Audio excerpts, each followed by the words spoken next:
Some of the content of Patriots Unfiltered may not be suitable for all audiences. Listener discretion is advised. The world's original podcast. Welcome to Patriots Unfiltered. I was told they were pink slips Pink because slips? I actually literally have Yeah. pink slips from Saturday Night Live and the Letterman show. Behind Haven't the you heard camera people stuff. say I have a drawer full of pink slips when I was looking for jobs? Mike was in charge of handing out the pink slips. That's probably pretty close. He was crushing Yeah. dreams, not chasing them. Imagine if like Paul just loves this stretch guy. Oh. Like this stretch guy is just like killing every situational thing. Like No notes. they're pulling out like these like random weird like they took a penalty but it was the right thing to do. And Paul's like, this guy's the best. 33 seconds left, first and 10 from the 12. No need to spike here, right? Yeah, no. right. I agree. You're just sitting there like, Adjunct no notes, Professor no John notes. Chef's kiss. You can hire him as one of your professors. What's my motivation according to Paul Perillo? Jared Goff had a bad game in a big stage, so he can never recover from that. Right. Right. Thank you. He was never that good to Let me begin know with. who else you need me to analyze. 30th anniversary. He's been with the Patriots for 30 years, and you put up with our complete and utter nonsense. I mean, we put up with yours too, but okay. All right. All right. This is Patriots Unfiltered. Presented by Toyota's official website for deals, buyatoyota.com. All right, welcome to Patriots Unfiltered. It is Tuesday here at Gillette Stadium. Paul, it's Deuce, it's me, it's Matt in the booth. Evan is down at the Senior Bowl Yeah. with his reporting hat on. He's got his little press ticket. A lot of in the- goings-on down there. Yeah, in the sash of his fedora. What is this saying? Pig in SH? Yeah. That's what he is right now. Yeah. Sugar, honey, Oh, iced yeah. tea. He's loving life right now. So we'll be getting stuff from him on Patriots.com later on today, and as well as video. We'll be getting that on Patriots.com and our social. So we're well represented down in the Senior Bowl. Vrabel's there, Elliott Wolf is there, Ryan Cowden's there, scouts are there. We're Everybody's doing our off-season work. Yeah. So it begins. Just It like started. That, right? It started. Yeah. Yep. Shrine making Bowl an last argument. weekend. Any notes from No Socks? Was he was on the road? No He's Socks down went there. to Yeah. the Shrine Bowl first too. Yep. He was They started at the Shrine Bowl, he's making the rounds. made their way over to Mobile. So we're going to see the next great Patriots, right? Hope so. So we're going to talk about that. We'll talk about, the draft a little bit and these prospects, but we also want to talk about the championship games over the weekend. I'm sure we all have opinions on those and opinions on who made it to the Super Bowl. I'm forced to root for the Eagles now. Yeah, that's tough. Yep. It's tough for you. It is. I don't know if I could do it. Root for the Eagles. I don't know. I just want to see a competitive, good game. I don't know if I. Yeah, I know, but I can pick have one. to. I have to I have to choose root. something. I agree with Fred. Yeah. I can't just watch without a dog in the fight. Yeah, and you can't gamble, so you have No, to I find do have an something in your admission heart. to make. Huh? I agree wholeheartedly with Fred. I have a very hard time just watching a game and not rooting for somebody. But when I really don't care going into the game, and then you start rooting, I've often, changed. switch. Oh, And- during the game. Yeah. During the game. Oh yeah, now they're behind. Now I want them to Yeah, catch yeah. up. Right. Right. Or something happens that I think is, to, coin a phrase from the weekend, a palpably unfair act. Right. now I start rooting for the team that's getting screwed by the refs or something like that. Right. Yeah. So I have changed allegiances in the middle Yeah. of a game that I don't really care about. Yeah. But I am, willingly admitting that I'm rooting for the Eagles to win just because I don't want the Chiefs to win 3 in a row and makes- to take anything away from the Patriots dynasty. But It makes perfect sense. I that can't said- argue with you. That said, I'm also fully appreciative and acknowledge the greatness of the Chiefs. Yeah. I'm not diminishing what they're doing in any way. I just like that you admit why you're rooting yeah. against Kansas City, Yeah. and I think a lot of people don't. Yeah, but But I'm not like well, they're doing it a different way, or Mahomes is this, or Reed is that, or There's a lot of they're- difference. A lot of differences. They are absolutely great, And there's a lot of similarities right? too. And they deserve everything that they're getting. I fully admit that. That said, I want them to lose. Yeah. Yep. It's Patrick Mahomes, like Tom Brady, is a killer. I mean, those two Yes, guys. cold-blooded killer. And you just knew it. And I thought a little bit about Drake May, and it's such an unknown quantity for any quarterback in the league that comes in. Like, guys are good. Like, Drake May has all the talent, but you just can't predict which guys at the end of the game go berserker mode and are unstoppable. And I was saying it throughout that whole Kansas City game. It's like Don't give them a chance at the end. Don't when they had a chance to go up by like 8 points, at that last drive there, not last drive, but second last drive. Like you got to do it now. You got to do it. You got to put him away, just like you had to put Brady away. I saw Drake May on my television set last night. Yeah, he was at that. Was it TPL? I don't know what it's called. The indoor indoor golf venture. Very that boring. Tiger. Yeah, it's tough. It's a tough watch, and I like watching golf. I don't mind watching golf on TV. Yeah. I don't want to watch golf, indoor golf. Yeah. You don't even like to TV. play indoor golf, really, from the sound of it, Paul. Last well, weekend, I'm not what they would say good. No. I'm not good at indoor or outdoor golf. Paul- I enjoy playing outdoors. He was telling me about his fade, and it just doesn't translate to the the sim. video golf. Yeah. Well, one of the great things about watching like golf on a real golf course is that the broadcast is going back, and someone's always hitting, and they're always hitting from a different situation. Mm-hmm. This thing is now it's his turn to hit. Now it's his turn to hit. It's not interesting. It's like you said, it's a tough watch. It's a tough watch. And I watched the first one the whole way through. It's not like I watched. Did you 5 really? minutes. Yeah, I gave it a shot. And That's why you're the czar of all media. Well, but I truly gave it a chance. Now I only watched one episode. Okay, it's fine, but I was not compelled in the least. Yeah, I watched a little last night. Now you have Tiger and Rory McIlroy last night, and it still Indoor golf doesn't really draw you Yeah. in. But Drake May was there, Yeah. and they interviewed him real quick. I mean, nothing. Yep. How do the pros feel about it? Like, I feel like they put it through the screen. They hit the ball so hard. Like, is it? I mean, I don't know. It just seems like indoor golf seems fine for like guys who are out there hacking, but for like real I will pros, say this: like, I wouldn't mind trying to play the style of indoor golf that they're playing. So it's a longer hit into the screen, and then you kind of play out of like lies that you can get it, you can hit it into the sand, you can put it on the green. You're actually putting on a green. Yeah, once you get to the green, you're on a green. Yeah, and they have like they have a sand change. area. There's some kind of sand element to the game. Yeah. Water? No, I didn't see water. At No, least the water one I would be in the watched. simulator. Yeah. Yeah. There you go. Good, Matt. But anyway, back to football. So we do have some additions to the coaching staff, and Mike's going to break out his readers. So I didn't bring my readers. Now, in terms of other than the coordinators, nothing's been officially reported yet, right? That is correct. Yeah. I don't even think the actual and it's hard to really discern what positions the guys are coaching. Right. I mean, I think we're kind of guessing at this We're point. guessing on a lot. Some of them have been kind of reported, but to your point, Fred, nothing has been official from the team. organization other than the 3 coordinators that we talked So about these last are all week. reports from legitimate sources. I am very excited about one of the let's start hires. with that but one. you go Doug ahead. Marone. No, you let's, go ahead and read let's off start all with that the one. Well, others. I'll just go down the list here. Of course, Josh McDaniels on the offensive side of the ball. I believe Ashton Grant, I believe quarterbacks coach. This is speculation. Now, Riley Larkin from Ohio State is the maybe offensive assistant quarterbacks. Doug Marone is offensive line. Jason, I'm going to mess this name up. Hoteling, I believe, offensive assistant. Huffteling? I don't know. Thank you. Hoteling. Okay, Thomas Hoteling. Brown, interesting one from the Thomas from Brown the Bears. affair. We talked about him last week. Tight ends and passing game coordinator is the speculation, and Tony Dews as the running backs coach. Then over on the defensive side of the ball, of course, Terrell Williams. Clint McMillan believed to be the defensive line coach. Milton Patterson believed inside linebackers. Zach Kerr outside linebackers. And Kevin Richardson believe him to be the cornerbacks coach. And lastly, just Jeremy Springer, of course, back, and Tom Quinn back. Those were the 2 guys that. So Mike has a lot of Do we have a strength and conditioning guy? Yes, and that's the speculation on that is Frank Pereno, who was with Mike Vrabel down in Tennessee. Yeah, Mike has some speculation on positions that I haven't really even seen yet. 2 sets of addition. The one guy that stands out to me is Marone. Yeah. I think, first of all, has some experience, 7 years as a head coach, had some success as a head coach in Jacksonville. But his reputation as an offensive line coach is really strong, and I think that's an important position. Patriots, this will be the 7th offensive line coach in the last 7 years, going back to the last year of Dante. It's crazy. So I think it's a position that really needs a strong hand.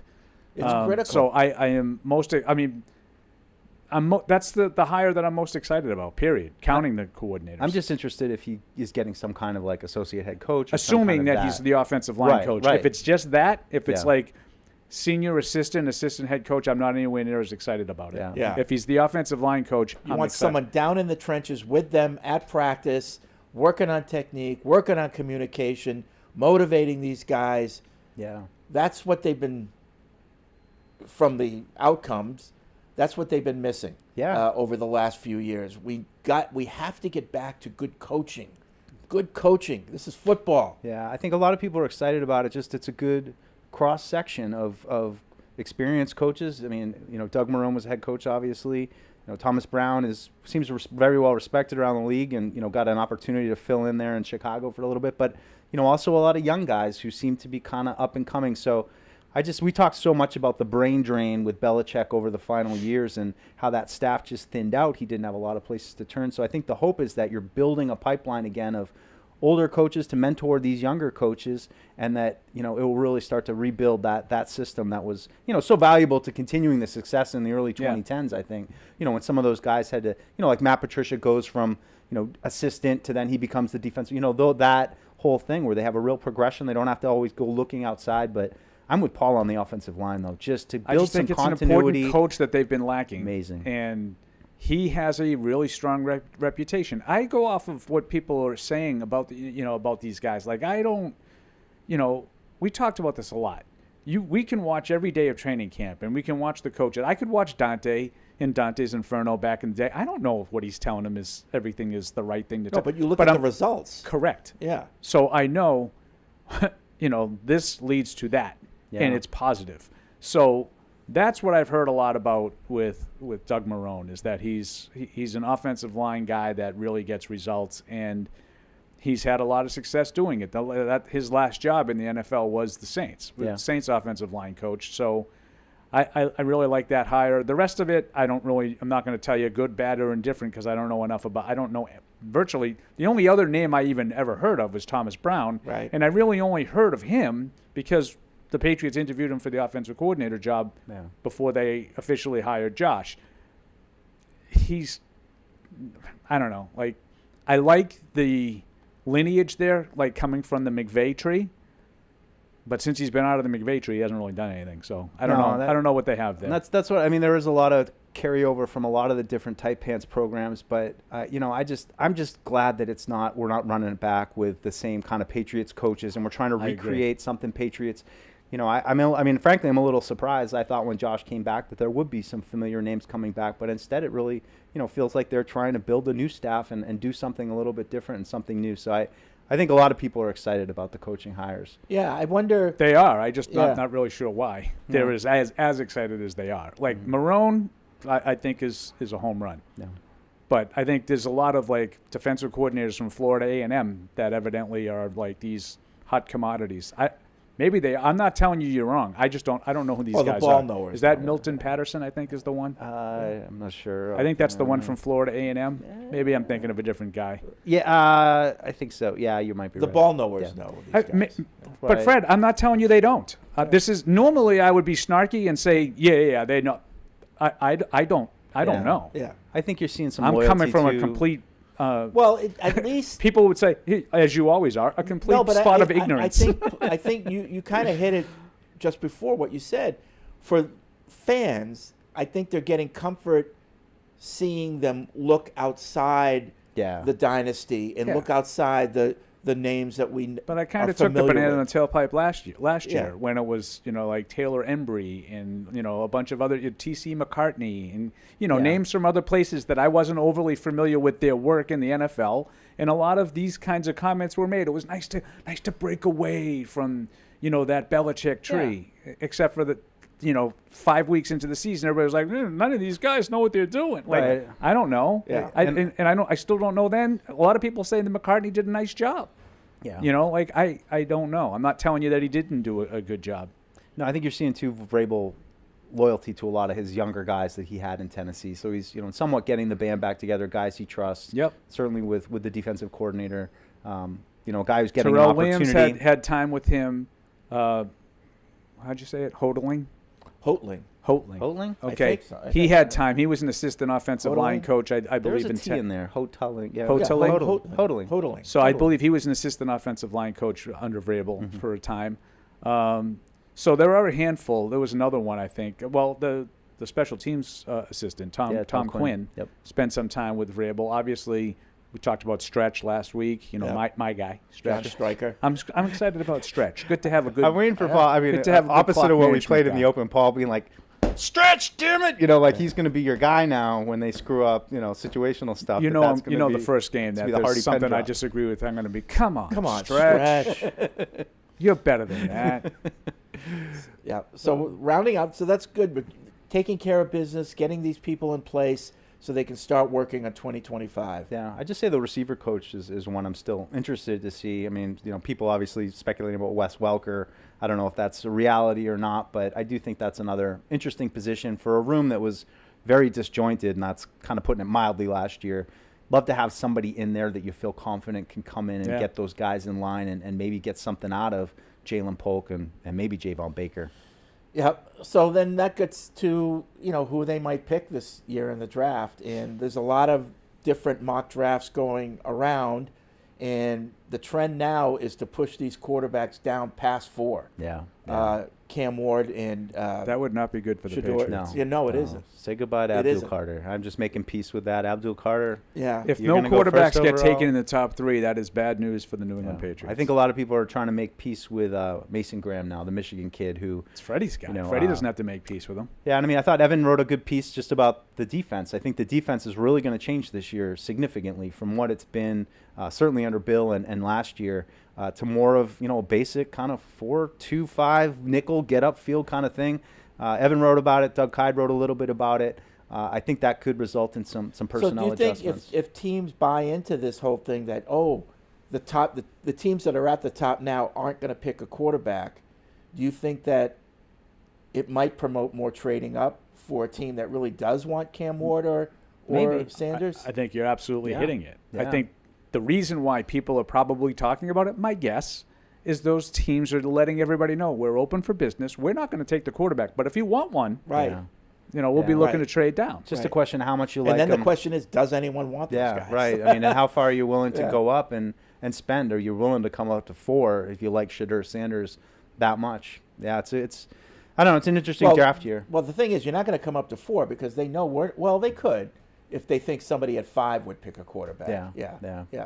But yeah, I mean, it's always fun. I mean, that's what we'll spend the next couple months doing. But I love this time of year. I love the draft and all this speculation and, you know, the Senior Bowl. All this stuff is super fun to watch these kids, and it's a big meeting down there. You know, the first like big event of the off season where everybody gets to go and talk shop. So I'm sure there'll be Everybody's stuff coming out. say, of you that. know what Slapping I- backs and shaking hands Yeah. and going out to eat. Yeah, I probably wouldn't be as like enthusiastic about it as Mike, but I do like what you talked about just now. Like, oh, now it looks like there's no quarterbacks going to be taken in the top. What is that? You know, like to Yeah. coin, you know, Right. Freddie's phrase that, you know, what do the Sharps know? Like, what does that mean? football I stars. I What are love the that. repercussions? Yeah, but I love that element because everything at this time of year, all the way through the end of April when the draft happens, is to be taken with a grain of salt. Yeah. Right. Because Yeah. it's lying season for a reason.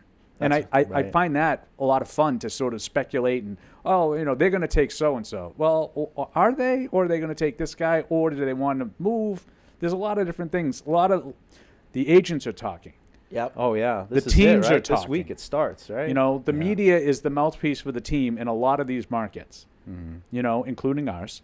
And you have to try to decipher all the information and decode it. Yep. Yeah. Yeah. All right, and so then you have the games this weekend. The first one was a bust. I think it could have been better if the Commanders could have just held on to the ball. But the Eagles, they pounded them. It was the best the Eagles have looked in a long time. Putting up 55 points in a playoff game, you don't see that a lot. No, Jalen Carter. I mean, just Unless it was my old Denver Broncos against whoever in the Super Bowl. San Francisco, Yeah. 55-10. No, it was a good run, I think, for Washington. And that's, you know, last week I felt like they were the darlings of everywhere. And, you know, that was the big talking point last year. Can the Patriots, you know, replicate this? But at the end of the day, Philadelphia, I think they got too much talent, and they're playing really well right now. I think they could give the Chiefs a run. And I think Oh, they they're- could win this game. On paper, they're a better team. Yeah, Yeah, but right. I mean, know, I- but I- we just throw that I out the said window. on paper. right. I said on paper. Right. I'll tell you right now, I'm picking the Chiefs to win. Are you? But on paper, the Eagles have more talent than the Chiefs. Yeah, except at that one key position. Yeah, It's right. true. Can't argue with that. He's a killer, man. Unless you got 55 on I him. mean, they have a And- better and- offensive line, better defensive line, better better running coach, back, better head coach. You know, Yeah. like the Chiefs have a better coach, no question. Yeah. yeah. But We'll see. Yeah, that's. I mean, it was just such That's why a they play the grind game, right? for Buffalo and the other. Like that's just the Chiefs. They made all the plays they had to make, but you just felt Buffalo. Just everything was tough. I mean, it's obviously the fourth down stuff was just, riveting those moments of that game. Yeah, it was a really good game again. I know it's a broken record for Buffalo. I just thought it really exposed the Bills' lack of complementary talent. It's not as talented a Bills team this year. Now, I think they had enough talent to win on Sunday. They had enough talent to beat Kansas City on Sunday. They fell short again, in large part because I think they choked again. Yeah. I don't think that they played as well as they normally play. But you have to almost be perfect in those But situations. you could just see, like, on the margins, there was just little cracks here and there. Like right down to the last play where Kincaid just drops a pass. Like, you got to catch that. You got to catch that. You have to catch that pass. Yeah, that's the difference between championship teams that make like the Julian Edelman catch. Josh Super Bowl Allen 51. remarkably put the ball. That was way easier than the catch that Edelman made. Yeah. Like, there was nobody hanging on Kincaid. It was just him and the ball. That's right. It was a little low, but It was low, but it wasn't a hard catch. You have to make the catch. So, I give all the credit, and I know people are going to be like, oh, yeah, making fun of Kansas City. No, I give all the credit in the world for Kansas City. I just wrote, we posted this morning in my notes, just how strikingly similar they are to the Patriots in that they're so good when they need to be. They make every play when they need to be, and then when they need that break, they get the break too. So it's a lethal combination of being really, really good and really, really fortunate. And I'm thinking about D Ford lining up offside. Sure. I'm thinking about the AFC Championship game against Jacksonville when the Deion Lewis fumbled and the Jags picked it up and ran it back for a touchdown and the referee blew it dead. Yeah. Remember that? Yeah, sure. Ask Doug Marrone about it. They lose. Patriots lose the game if you don't get the. So it's a combination of being really, really good, and as you said, you got to be perfect to beat them. Yeah. And then when you match them, they get that break. And they got another break. I thought Josh Allen got the first down. Yeah, that was the only call I was questioning. Yeah, I didn't have a huge issue with the yeah. referees in the game overall, but I had an issue with that, and the whole way it unfolded, I had an issue with. Yeah. The mechanics of it. I went back and watched that pass catch, though, and we talked a little bit about it, and I'm still not so convinced. And I know that the ball didn't move, but I don't feel like either guy necessarily had possession of it when it hit the ground. Yeah, Sid, I don't think the ball did not move. So somebody had possession of it, and the tie goes to the receiver. Right. That's how I adjudicated the play. Right. Yeah. Right. But again, I don't think that would have been like this horrific call. I think people just want to I think, as I've told you millions of times, I don't think the outcome of these games is predetermined. I don't think they want one team to win over the other. I just think they're terrible at their job. Big Head had to put up his own little poll. Yeah. And 55% of the people think that these games are fixed. Why would you watch? I know, right? They're probably being snarky or emotional, but the fact that many people believe that is crazy.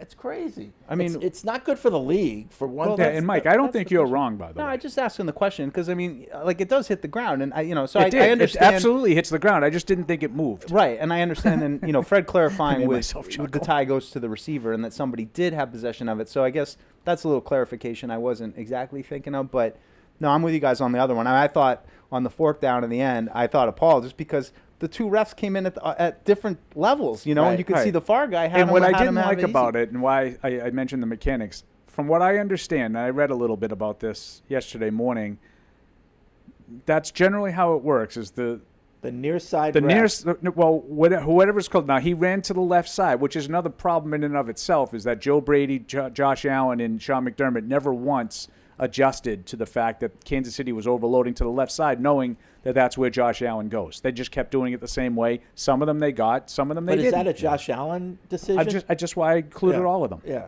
right. If it is a Josh Allen decision, it's probably okay if the coach says, hey, listen, don't go left. Right.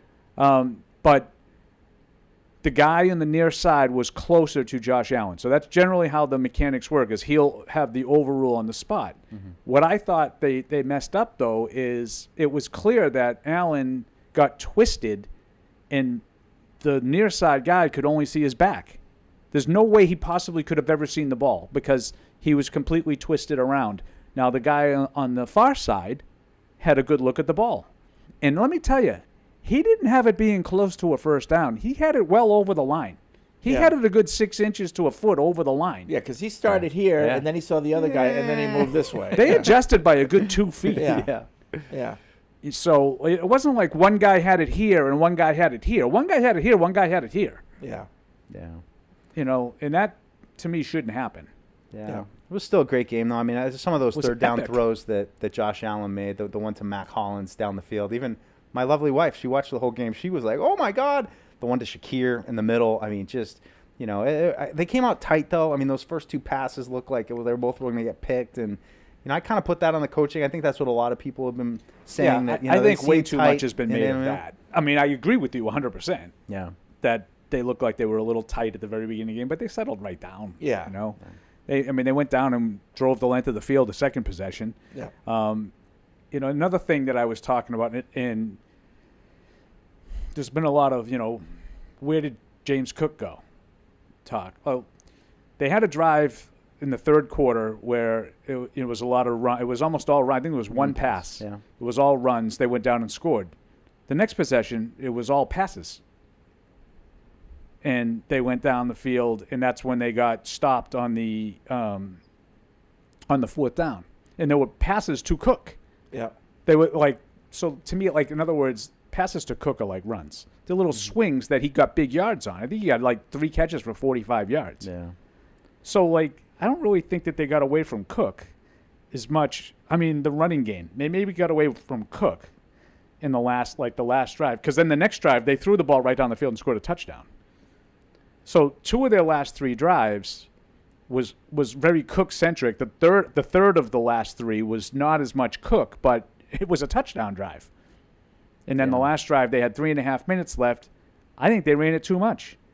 They ran Ty Johnson on first down. Then Josh Allen on the second down. He ended up getting the first down. Then they threw a couple of passes. Then the wide receiver screen, which again to me is a run play. Yeah. 3rd and 10 is not a wide receiver screen down. So you set up a 4th and 5. They blitzed you. You weren't ready for it. That's why I think they choked. Yeah, I think the Bills choked. Yeah, we talked a lot about that last blitz by Spags, and Paul said I totally agree with him. It was one pre-snap.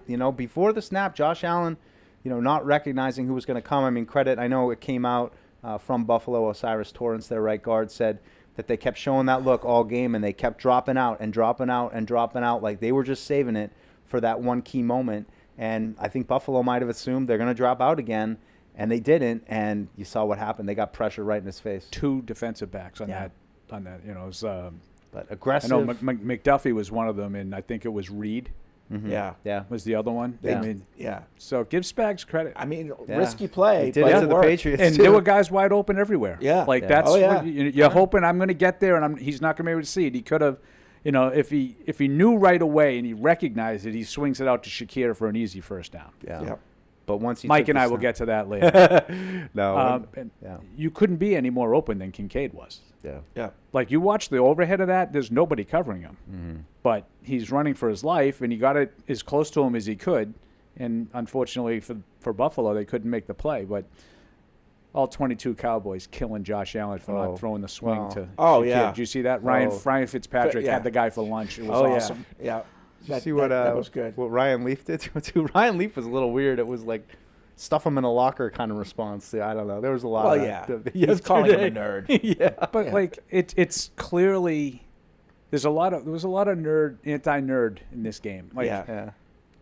that is a glaring example because anybody who's ever played football wouldn't say like he's got to throw that to Right. Shakir. You're under duress. Oh, This my guy's God. you're supposed to be able to see the whole field according to the all 22 people. Right. Because they can see the whole field. Yeah.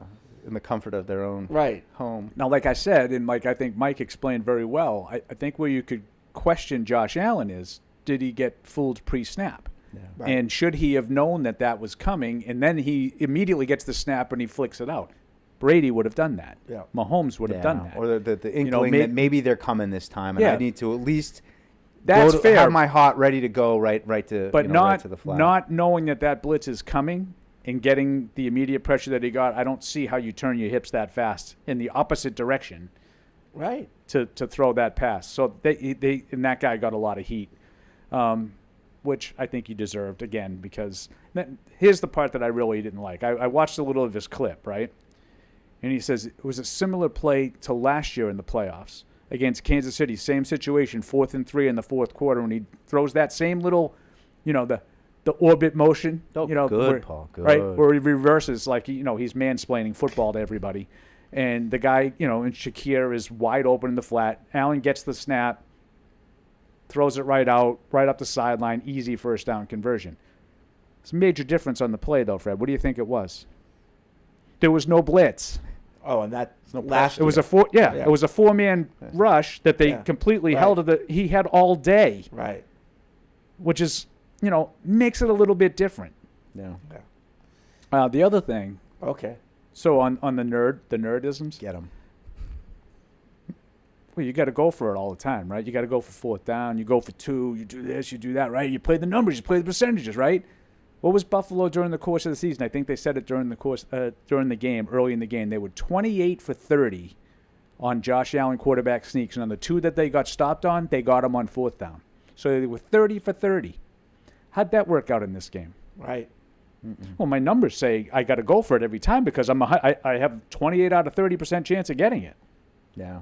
All it takes is one that you don't get, and you lose. Yep. Now, I'm not suggesting that you don't go for it on the one that they went for, but I'm just saying this is why it's not just about numbers. It's not paint by number. You got to know the game. Read the room. There's also when you go for 2, I feel like I think that was dumb. A little bit of an air of desperation already, or a feeling that we're going to be chasing this game rather than we're just going about our business. We know we're going to score. Just keep kicking field goal or extra points. Take the point. It's going to add up in the end. The first one, I was like, why are they going for 2 Yeah. here? You don't need to start going for 2 Just now. because there was a penalty. Right. Like they took the Right. point off the board. Right. Now, in fairness to Joe Brady and McDermott, they hadn't been stopped on a quarterback sneak yet at that point. You know what I mean? Yeah. That was the first one they stuffed. Allen stops. He tries to throw it out. He's a psycho. Yeah. He's a psychotic. Well, you can't lose. I mean, what the hell? Well, yeah, you could. You could get 2 points. I guess. Yeah. All right. So those are the 2 games. Eagles, Chiefs. I'm looking forward to it. A lot of people are like, I can't watch this game. I'm rooting for the meteor. I'm rooting for the meteor. Yeah. I mean, come on. You'll be watching. Like why? Why does it? That's the part I don't get. I understand you rooting for Philadelphia. If every Patriots fan felt that way, I would totally understand. Part of me roots that way. Is kind of feeling that way. I'm probably going to root for the greatness of Mahomes, but I understand. I totally understand. I don't understand. Like I can't watch. Yeah. This is miserable. Yeah. Like you're an NFL fan. You love the sport, obviously. Right. People were like calling into the shows yesterday, my shows, and saying how they were gutted after Buffalo lost. First of all, you're a grown adult. You probably shouldn't be all that gutted if your team lost, let alone someone else's team. Yeah. You're not 12 anymore. It bums you out. You lose a big game. It leaves a mark. You're bummed out. Listen, in a perfect world, it would have been Commanders-Ravens for me. So then I have both the teams that I can't have win. They're out. Yeah. But I made lemonade out of the lemons. Well, Detroit and no matter who would have been the team I won, would have been I rooting had for. at least we know now the Bills' window's closed. So now I can move on. Confirmed. Now I can move on to rooting against the Chiefs. Right. Well, at least the Eagles are a really talented team, though. It's not like so you're watching good. 2 teams without any talent, or like, oh man, this team just snuck in and it's going to be a slog. No, and, they're as talented. they got some real players on that team. I just don't that'll be trust fun their to watch. offense, and I don't trust Hurts. What is well? That's the weak link. That's why if they play the way they, and I'm not talking about 55 points. I'm talking about the way they played. They threw the ball effectively in that game. Yeah. He did. And if they can do that against Kansas City, it's game on. Yeah. If they're one-dimensional and they end up with 85 yards passing like they did in the Rams game, I don't think that Spags will just let Saquon Barkley kill him. But I hope that like everybody else I hope has. that people are realizing that the 2024 Chiefs was as much about their defense as it was Patrick Mahomes, because the defense is one of the big reasons why Mahomes had the ball at the end of the game down by 2 in a lot of these games, and why they ended up 15-2. I mean, they made life hell. And the defense was a big reason why they beat the Bills. Even though the Bills were moving the ball in critical situations, they were making the stops. Can I just tell you, though, it's another example of how I think they're so similar to the Patriots. In 2018, that's what a lot of people said. Like, well, they run the ball. The defense has been great, low-scoring games. But in the playoffs, what did they have to do? They had to score 40 against the Chargers. They had to score 37 against the Chiefs. Chiefs haven't been able to score 30 all year. They scored 30 when they had to. Yeah. When the other team scored 30, they had. The Bills missed 2 extra points and scored 29 points. Yeah.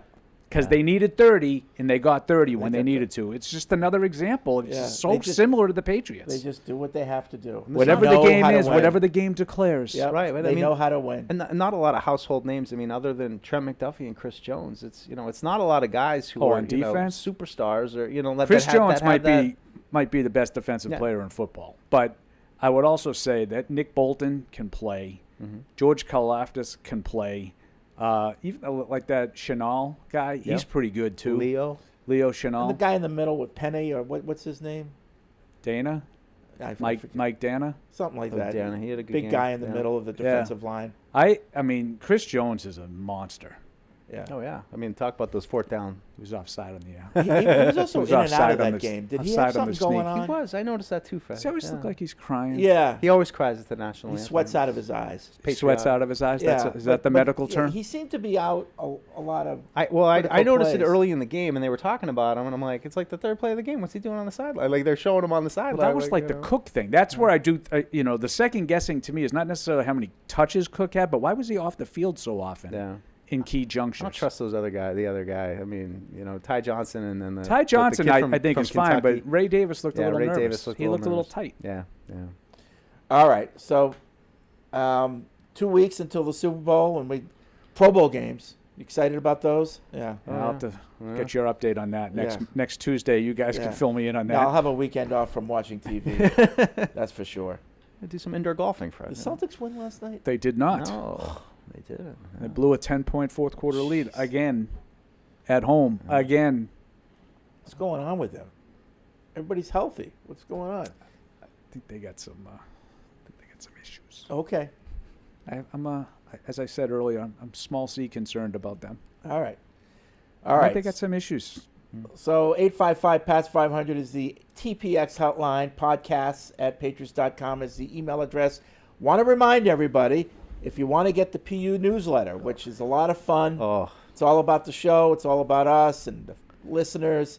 You need to sign up. You do that by going to patriots.com/PU newsletter, and you can sign up for the newsletter, and we get that every week. That was a doozy last week. Really Fred. good stuff. That was a funny one with the Paul's School for Big Clock Management. Yeah, and if you don't get the newsletter, you Big missed Clocks. out. You missed out if you don't. You didn't sign up. So make sure you're getting the newsletter. Patriots.com/PU newsletter. Credit to Freddie. Went out and got some testimonials from around the league. He reached out to new Raiders coach Pete Carroll. I talked to Pete before he got the head coaching job. Right. So that was. What was his quote? That was I didn't take the course. It cost me. It cost me. Would you just run the ball in that situation? Right. Super Bowl Of 49. course. Game management. Yeah. But if you want to know what we're talking about, you better sign up for the newsletter. Yeah. So one more time, patriots.com/PU newsletter. Sign up. Get the newsletter every week. It's a lot of fun. All right, let's get to the phones. The TPX hotline. We'll start with Todd in North Carolina. What's up, Todd? Hey guys, it's been really great reading all the stuff and hearing what's going on, and I've been watching all the playoffs and stuff, but I just had a thought. I really felt that last year our coaches really kind of let the team down. I know we didn't have great players, but my thought is, what would you guys think our record would be with this set of coaches with the same team? Do you think we'd get like 1 or 2 more wins, or would we get 4 or 5 wins, or roughly the same? I'm just curious. Yeah, maybe 2 or 3 at most.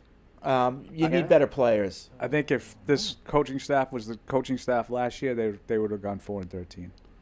Like, if you're not going to give them any players, there's only so much you can do. Right. Personally, in my view. Let's just hope we get some. I'm hoping that this coaching staff will help them get better players too, as far as Vrabel being involved in personnel with Ryan Cowden, his guy in personnel to augment Elliott Wolf.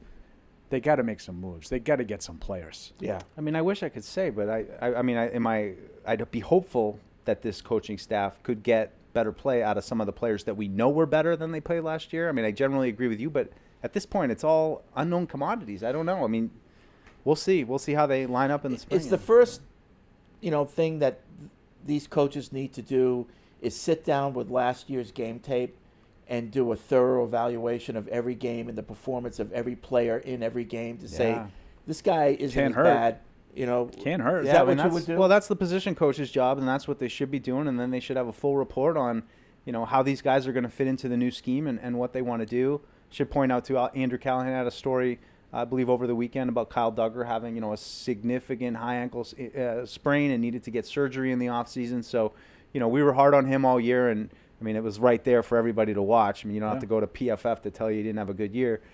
So he was dealing with a lot, but, still, it's everybody was kind of down. The players that, Ramondre Stevenson, like, how are they going to get him to stop fumbling? I think there's a lot of questions they got to figure out. Yep. Randy's in Providence. Hey, Randy. Hey, so I wanted to talk to you guys about the coach hirings. So far, I've been really happy with all of them personally, but except until yesterday, I thought the offensive line coach was one of the most important hires here, and I was hoping they'd hire somebody with a history of, developing those third, fourth rounders, second rounders into reliable starters, Pro Bowl caliber even. I thought there were 3 really good candidates out there, Juan Castillo, Joe Philbin, and Justin Fry at Ohio State. The first two guys have a long history of doing exactly that in the NFL. But Doug Marrone, he does have a long history of offensive line coaching, but the results just aren't there. I mean, the best player that he coached was Kevin Mawai back in New York, but he was already an All-Pro when Marrone got there. And the best player that developed under him that I could find was Cam Robinson, who is, he's a left tackle that you can play, but he's not any kind of stud. He was a second-round pick. So I wonder what you guys think about, his ability to develop the players that we have. Because, look, yeah, you want to get talent, but the key to developing a really good football team is having those second, third, fourth rounders develop into quality players. It's a great question. I think I think a lot more of Doug Marrone than that. I do too, but we'll have to see. Did Dante have that reputation in 2001, or is that something that he developed and earned over the course of those years early on? I love the experience. But I think it's a great question. I think it's a really good point that they have to develop. You're not going to be able to draft all these guys and fix everything with first rounders and second rounders. So Bill Callahan is largely considered the guru when it comes to offensive line coaches. The dean. Who did he develop in Cincinnati? Yeah. Right. He had a terrible offensive line, but he made it better because he was a really good coach. I don't necessarily look at it that way. I don't know the ins and outs. I don't know. I never even heard the Ohio State guy's name, so I'm not going to pretend to tell you he's a better or worse candidate than anybody else. Juan Castillo? I don't know. I hear people talking about Doug Marrone in much more positive fashion than that. Now, maybe Randy's right. Maybe Randy's got it, and he's overrated. Yeah. Marrone. But I'm excited about Marrone. Yep. I think that's I thought that was a really good hire, an experienced guy who's had success doing it, and I think the head coach experience could be a benefit as well. Sure. I think you have to be a little bit cautious of having too many former head coaches on your staff. I don't think that's a good thing. You and I have argued about this in the past. That's right. I think sometimes you have too many head coaches, and the different guys think that their way is the right way. Right. Well, that's where the head coach has to set the tone. Right. It's my way. So that can be problematic, but it doesn't have to be. Colin and KC in caps says, Fred, please read this. All right, I'll do it. I'm an avid Patriots fan, and I live in Kansas City. I was at the 2018 AFC Championship game. I don't get invited to Chiefs parties with my friends because they know where my allegiance lies. I'm with Fred that I don't want the Chiefs to win again, but I also respect what they're doing. With that said, I'm resolved to throw away the dynasty comparisons. Let the Rex Ryans and Max Kellermans of the world do that. As for me, I'm accepting the Chiefs will probably three-peat. If they do it, they deserve props for the historic feat. Most of all, I am just ready to stop defending our past greatness and get back to seeing the team I love compete for championships again. The past was great, but it's time to turn the page and write a new chapter of greatness. Best way to stop the Chiefs dynasty today is to beat them. So come on, Vrabel. Come on, McDaniels. Come on, Drake May. Let's build a team that can take down the Chiefs. LFG. Okay, therapy session Great over. email. Carry on. I like it. I said to Paul jokingly, I was like, well, if you had to pick a time frame to suck, I mean, it's kind of now. It's Kansas City's just dominating everybody. So I guess this is, I mean, how frustrating would it be as the Bills where you feel like you've got one of your best teams of all time and you just can't get by this team? It's got to be super frustrating. Jeff in Canada writes in from the last show. It's your opinion, so it's not wrong, but not liking games affected by weather is a very unpopular take amongst most fans. That's absolutely true. If social media is anything Absolutely to go true. by. Perhaps because fans are sitting on a cozy couch while you're in a freezing stadium, but I'm confident most fans love a handful of weather games each year. Yeah, That's absolutely true. Yep. And I said that. I think that I have a very minority opinion Yep. of that. From Chiefs vs. Bills, not my desired result, but it was an entertaining game. We always love to assign blame, but I think this is just a game where two very little gas there. Oh, there you two go. very evenly matched teams battled, and the Chiefs had maybe 5 more good plays than the Bills. No one to blame, although I will give CBS broadcast an F grade. Oh, Why are they getting an F grade? CBS broadcast tough. gets an F grade? Yeah. Do we elaborate on this? I don't know. No elaboration. I thought it was fine. Yeah, Romo and Nance, I thought they were fine. The only so I don't know if you guys caught this on the 4th down play, the drop by Kincaid. They put the flag, the flag bug up there, which I don't know this for certain, but this happens a lot in Chiefs games. I think because they wear yellow The gloves yellow a lot. gloves, yeah. And I don't think there was ever a flag. And I think Nance was saying there's a flag, and Romo said there's no flag on the field. Right. Like, so I think he was looking and he was like, there's no flag out there. And he caught the fact that has become another conspiracy. Oh, yeah. I don't know if you know They this. were ready in case he caught the ball. They picked it up, he said. Right. They picked up the flag. Yeah. No, they were saying there was a flag on Kansas City, but because he dropped it, they picked it up. Right. I think He didn't catch the pass, Mike's theory. He got the first down, and then they picked up a flag that would have given them the Bills a first down on that 4th down. I thought Romo was funny on that face mask call where it just kind of brushed the front of his face mask, and he just went right like, Gene, Yeah, help! I don't know, Jim has been replaced by Gene. I like that. Save me. And I do like the fact that Steratore is not afraid to say he doesn't think that they got it right. Yeah. He didn't think they got it right on the spot. He didn't think they got it right on that face mask. Yep. And he was not afraid to say it. I like that. I don't think it's a foregone conclusion the Chiefs beat the Eagles. I cringe typing this, but fly, Eagles, fly. I might just have to watch a chick flick with the missus on It's Super Bowl definitely not a Sunday. foregone conclusion. I mean, It's an even game. the thing I'm interested in is if the Chiefs were to, say, get a call that was, like we're talking about, something that was blatantly, felt like it favored them, the Eagles fan base would go nuclear. Well, like happened 2 years ago. Yeah. Right. So and this is my point, again, with the comparisons, like the Tuck rule. Patriots fans will yell at you until they're blue in the face telling you how they got it right. It's the right call, Paul. Right? It's a rule. Just like that defensive hold that allowed Kansas City to get the first down and then kick the field goal as time expired was technically the right call. We all thought it was garbage. Mm-hmm. I thought it was garbage, and I was rooting for Kansas City. I don't think it was enough to warrant a flag, but he held them. Yeah. Right? Yeah. I mean, it was by the letter of the law, it was a penalty. Right. But this is my point. When you have an allegiance, you look at it through those, those classes. Eric from Amherstburg. Not sure if you guys have Bill? been paying attention, but sounds like KC and the refs are at it again. All over social media, people losing their minds over the officiating to cost the Bills. WWE is less obvious with it being scripted. We need change. Fans are more livid with this than our double dynastic run. What do you do? What's a realistic fix to this? People obviously weren't around in 2001 when people lost their ever-loving effing minds.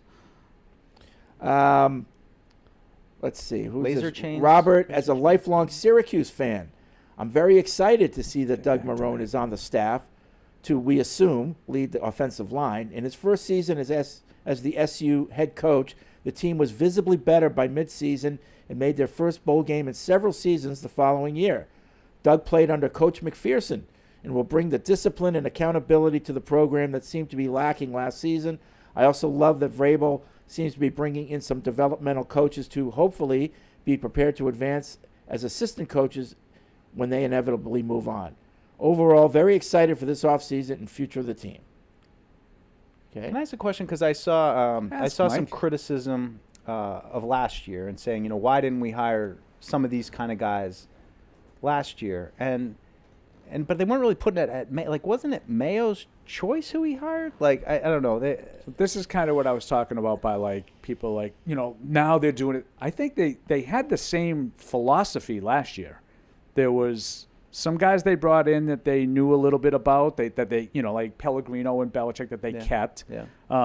Covington gets the promotion to defensive coordinator. They went outside the organization and got a bunch of guys that had some experience, like McCartney I brought up earlier. He was in Denver and had done it. Yeah, and Mel been around for a while. Then they had a bunch of up-and-coming guys that they gave kind of their first jobs to. Yeah. That were in my – they had a cast of thousands on that coaching staff last year. They had assistant to the assistant general manager, offensive line, right? Yeah, they had 2 offensive line That's assistant Robert Kugler. coaches, right?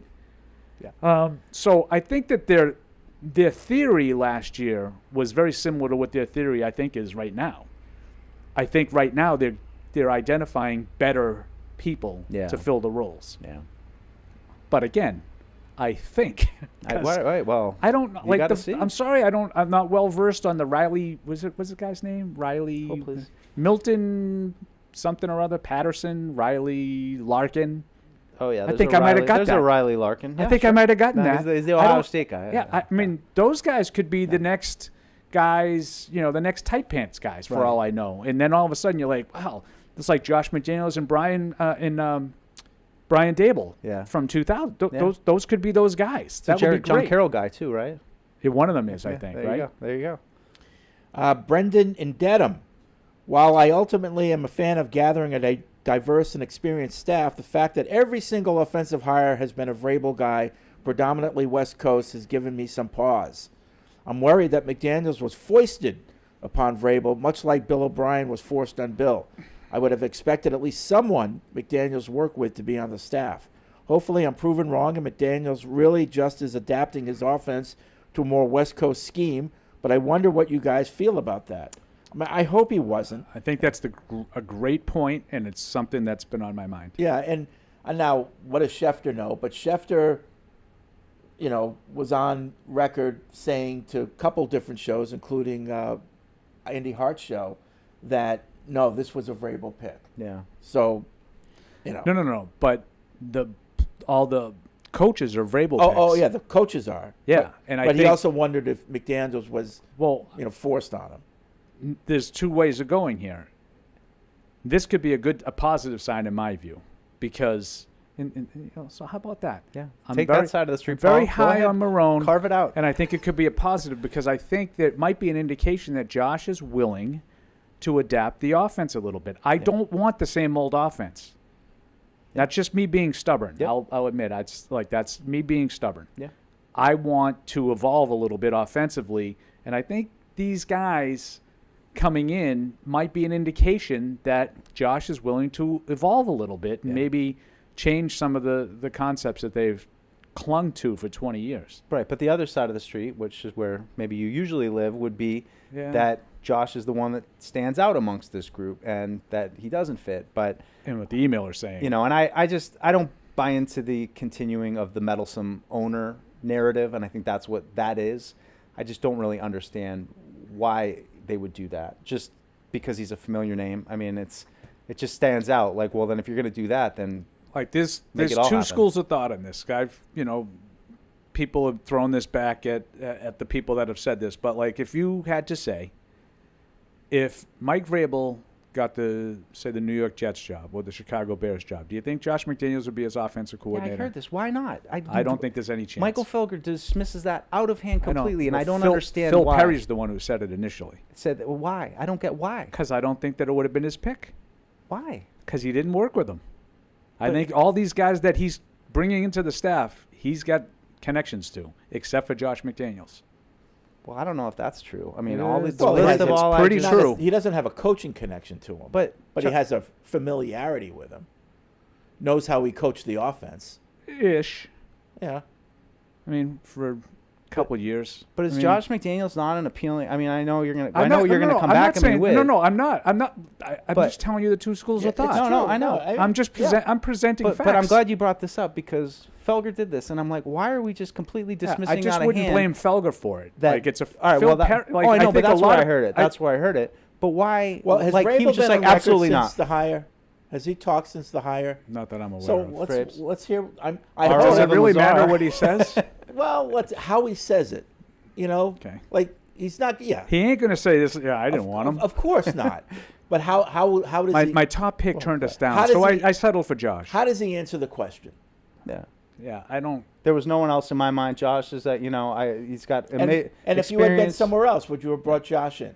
Right, but I mean, the point though is that at one point Josh was the tight pants guy that everybody had to have. Actually, at 2 points He or 3 was. points, even when he went to Indy, if you want to count that Yeah. too. So I just don't get completely dismissing out of hand that a guy who, look, I'm sorry, I know we can give all credit to Tom Brady for everything, but he did in fact coach the greatest quarterback of all time for a long time and was part of his development. He head coached 2 teams, and look, I know it wasn't great in Vegas, but they had some production there. They had some productive I players remember there. in that Super Bowl, So Brady turns around to Josh and points it in. well, and so it's fine. You say other teams don't care for him as much, but I just don't get how you dismiss out of hand that, oh my God, there's no way the Jets would ever consider Josh McDaniels as their offensive coordinator. Compared to who? Like, who are they bringing in right now? I don't know. These random names are like, all right, sure, but I mean, I don't think it was the Jets wouldn't consider him. the Bears was the one, right? It was That the Vrabel. one. Would Vrabel have hired Josh Okay, McDaniels so- as his so, offensive yeah. coordinator if he went to the Jets or the Bears? That So was why the not? question. Why? I don't like. Because I don't think has a connection to him. He I knows gave you him. my answer. If Yeah. I mean that's no, fine. I'm Like, I don't allowing, think allow I think myself to rant a little bit. allow myself to introduce. But that's myself. like this was like I'm glad you brought it up because that was like why? Like Josh has got a great resume. He's just sitting I out don't think there. he has a great you know? resume. He has a great resume with Tom Brady. Okay, well that's a pretty good resume. He's the didn't greatest do- quarterback of all time. Like, but he did didn't have nothing. he didn't have anything to do with developing Tom Brady. He became the offensive coordinator when Tom Brady had already won 3 titles. Well, and then Like, he was he just had along nothing for the to do ride with the whole time. developing I him. don't buy that. I don't buy that. And all right, He either was way, a coaching then he assistant, learned. Mike. Right, but at least he's there with Tom Brady. He's in front. He's learning everything. He's under Bill Belichick. That's a stretch. So Tom Brady, Josh McDaniels had no impact on Tom Brady at all. His development, Anything? No. Nothing. his He didn't development. I'm develop sorry, I anytime. can't. 2004, Tom Charlie Brady's Weiss development had- ended. Charlie Tom Weiss Brady had was Tom that. Brady at 2004, and that was it. That was who he was the rest of the time. Nothing changed in, in 2007. 2005. Nothing changed in 2007. No. Nothing at all. That was So same. Tom Brady? Same thing. Tom Brady had just did already his led thing. the league in touchdown passes in 2002. I don't buy it. I No. give Josh credit. I give him some credit. I'm not saying it's all him, but I think I give I him didn't some say I credit give into him what no Tom Brady credit. did. I don't give him credit for developing Tom Brady. No, but There's a difference. I give him credit for adapting the Patriots offense in 07 to Randy Moss. Sure. Yeah. That's Those why I are say I record- don't those give are him no NFL credit. record-setting offense. Like, and Okay, it's, but when he's had other guys, he hasn't been able to be productive. But these guys, I think Devontae the- Adams was what- pretty what I productive. will I think say- Josh He wasn't. Jacobs was pretty They were productive in that terrible year. The first year offensively. he put up good numbers. He had like The career year. Raiders? Yes. They won like 6 Devontae Adams. games. All right, well, we're not talking about winning games. Were they productive or not? They were. I mean, they had one of the 5 worst offenses in history in St. Louis. Okay, but what who? Sam Bradford? Yes. So you expected Sam Bradford's better than Jimmy Garoppolo. All right, so he didn't make magic happen with Sam Bradford, and he can't coach now, and he rode Tom Brady's coattails Couldn't make for magic happen, or he 15 couldn't get a years. first down. Like, there's a difference. well, the one thing I will say for Josh is that for whatever reason, and these guys talk. There's a lot of behind the scenes chatter that goes on about coaches among the league. Interleague talk. So if guys are doing a good job, it gets talked about, like behind the scenes. I'm not talking through the media. And 2 teams really wanted Josh McDaniels to be their head coach. Now, he failed as a head coach, but they really wanted him for whatever reason. Now, you can say it's just because he had success with Tom Brady. That could be. But usually other things get known among, the NFL network. Like, yeah, he was really good, but Brady really says good things about him. He knows what he's talking about. He's innovative, those types of things. And that could be the reason why 2 teams really pushed to have him be their head coach. Wasn't it 3? 3? Indy. Denver. Well, Indy. yeah, I'm counting Indy, Denver. And the Raiders. Oh, and the Raiders. You're right. Yeah, so Yeah. 3 teams. I'm just going by the results. No, I know. And I listen. We talked about this last week. But he might not. This be, is not a. Should they have hired Josh McDaniels as an offensive coordinator? I think that's a perfectly fine hire. I am not excited about it, but I'm fine with it. This is kind of a separate thing that Mike and I are bickering about, which I'm here for, by the way, because we never bicker. Yeah, I like this. Okay, I do too. I think that there is an argument to be made. I don't know the answer because it's an unknowable fact. I think there's an argument to be made what Phil Perry said, that if he had gotten the Bears job, Right. this would not be a Mike Vrabel's pick for offensive coordinator. There's no way of knowing. Mike could be right. Why wouldn't he take Josh McDaniels as his offensive coordinator? Maybe that would have been the best option. Yeah, now. I don't know. Now, we don't know that. But I think an argument could be made. That's all. Absolutely, I agree with that. But there could be another layer as to why that could be. So, because Josh had such bad results as the head coach and then backing out of the Colts job, his reputation among the league might be a little tainted. Yeah. And so Vrabel would know, or maybe the owner who he's working with on this new team like the Bears would know, fans aren't going to really like this. Is there someone else you could bring in that maybe has a more neutral or better reputation than Josh McDaniels? Whereas in New England, we all love Josh McDaniels. I mean, we don't care what happened with the Colts and the Rams and the Raiders. So here, And Mike and I love Josh McDaniels. right. He's been very good. Right. No, seriously. No, But, so but here- don't discount that. That's No, part I'm of not this. discounting. That's what I'm why saying. people love him. Right. Because we all like Josh. But what I'm saying is the layer of not bringing him to another team in another market could be as part of that as much as it is for his ability. Yeah, I get the toxicity that might exist based on the Indianapolis thing. And look, it didn't work out in Denver and the Raiders, and it kind of crashed and burned to an extent in both of those places. But I also just have trouble wrapping my head around that this guy's kind of seen as, and I'm just, seen as a pariah and just somebody who was kind of here and he had the greatest coach ahead time. He's not and, that. I don't you know, think He's not that. I think around the that's- league. Like, is that a perspective on I don't. him? I don't. that he But I don't wasn't- think people that are criticizing the hire are saying he's a I think people are criticizing the hire. It's like they're compromising. They're He's just a good falling offensive back on what's coordinator. familiar. He's a good offensive coordinator. Yeah. I would And I mean- say. and I- he's I- not a good head coach, but he's a good offensive. Yeah, coordinator. and that's the last thing I would say is just Dick what LeBeau. what an opportunity for him though to put this stuff to rest. Yeah, Spagnuolo. But for Josh, it's obviously a place that he's comfortable, but it's really a new opportunity for him to kind of cement his legacy and build it outside of the guy that did have 3 kind of bad hedge coaching situations outside of here. And now he can maybe come back and maybe develop Drake May and evolve his offense and, take another player to that level and really kind of prove, what I'm trying to say, that the guy's a good coach and that he should be desirable around the league instead of, the flavor of the month where Liam Cohen now is going to be the coach of the Jaguars. And all right, we'll roll the dice on that one and see how it goes. Bad. Look, cringe. Oh, that was bad. Andre in New Jersey. At what point does the AFC East stop helping out the Kansas City Chiefs, especially the Patriots and the Bills? Let me count the ways on how these two teams have made Trent the Chiefs so McDuffie, dominant. Xavier Worthy. 2017. Patrick Bills Mahomes. take a Dre to trade down the Chiefs, pick Mahomes. Bills take a Dre to trade down the Chiefs, pick Mahomes. I don't know what he was trying to say there, No. but the Bills made the trade with the Chiefs that allowed the Yeah. Chiefs to pick. Mahomes. 2021, Patriots decided not to resign Joe Thuney. The Chiefs gave him a massive deal.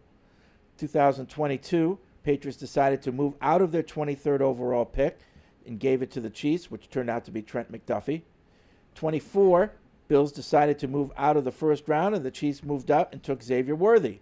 Pretty sure there are others that have happened, but you guys get the point. It's a great example of, you can say, yeah, the Chiefs drafted well, but I think they also were aggressive in going to get the guys that they wanted, and they got guys that could play. And it wasn't, there's been times when you trade up and it's, maybe hit or miss, but those guys have all worked out. And I mean, really, other than Thuney, who are their other big, and I mean, there's probably a couple I'm just blanking on, but who are their other big free agency addition contributors? I think a lot of the core of their team is really been drafted and developed, but some key spots you fill in with free agency. That's how you should do Juju it. Smith-Schuster. Oh my God, I was gonna bring him up.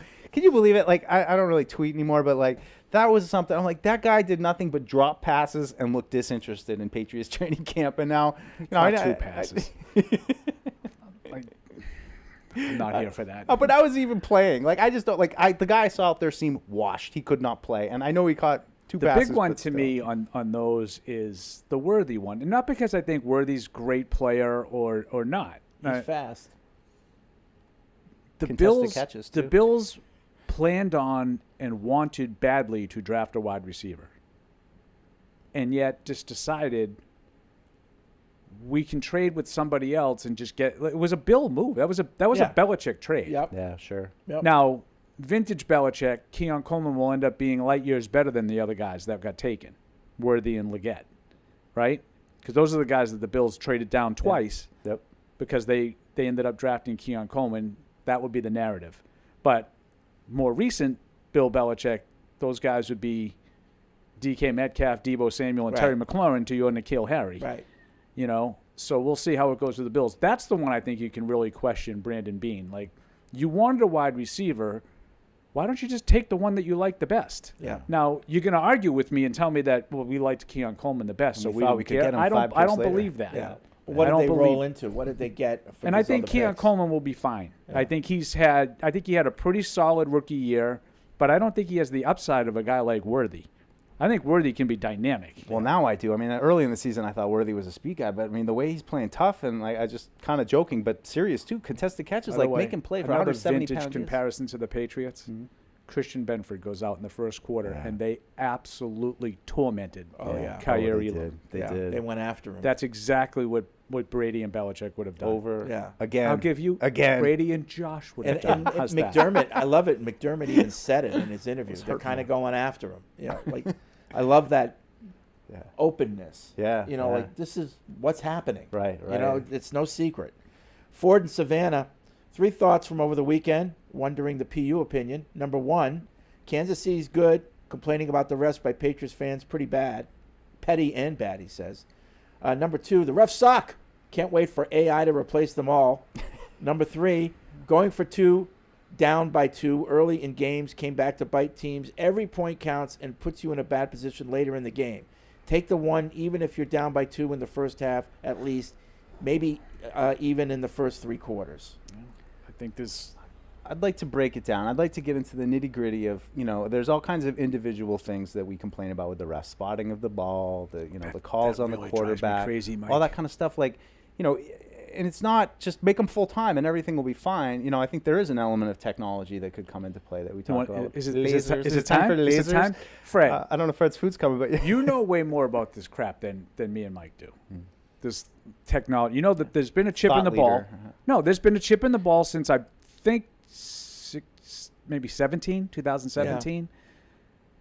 What would present you? I come to you because you know all about the tennis and Yep. the linesmen are Right. basically irrelevant in tennis now. Yep.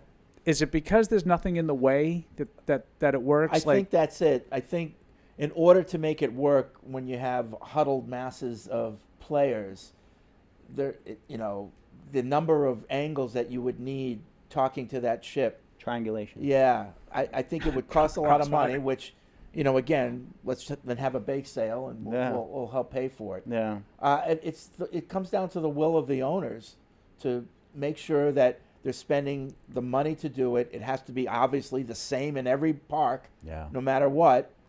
Prime time can't be any different than a 1:00 game. You have to have that same technology for every game. And then what happens during the game if something breaks? Can Yeah. it be done? Yeah. Do you think do you think the technology exists where we have a chip in the ball, we can tell definitively electronically that whether or not Josh Allen got the 40-yard line? I don't know. I Thanks, you've been honestly- helpful. Yeah, I come to you with one.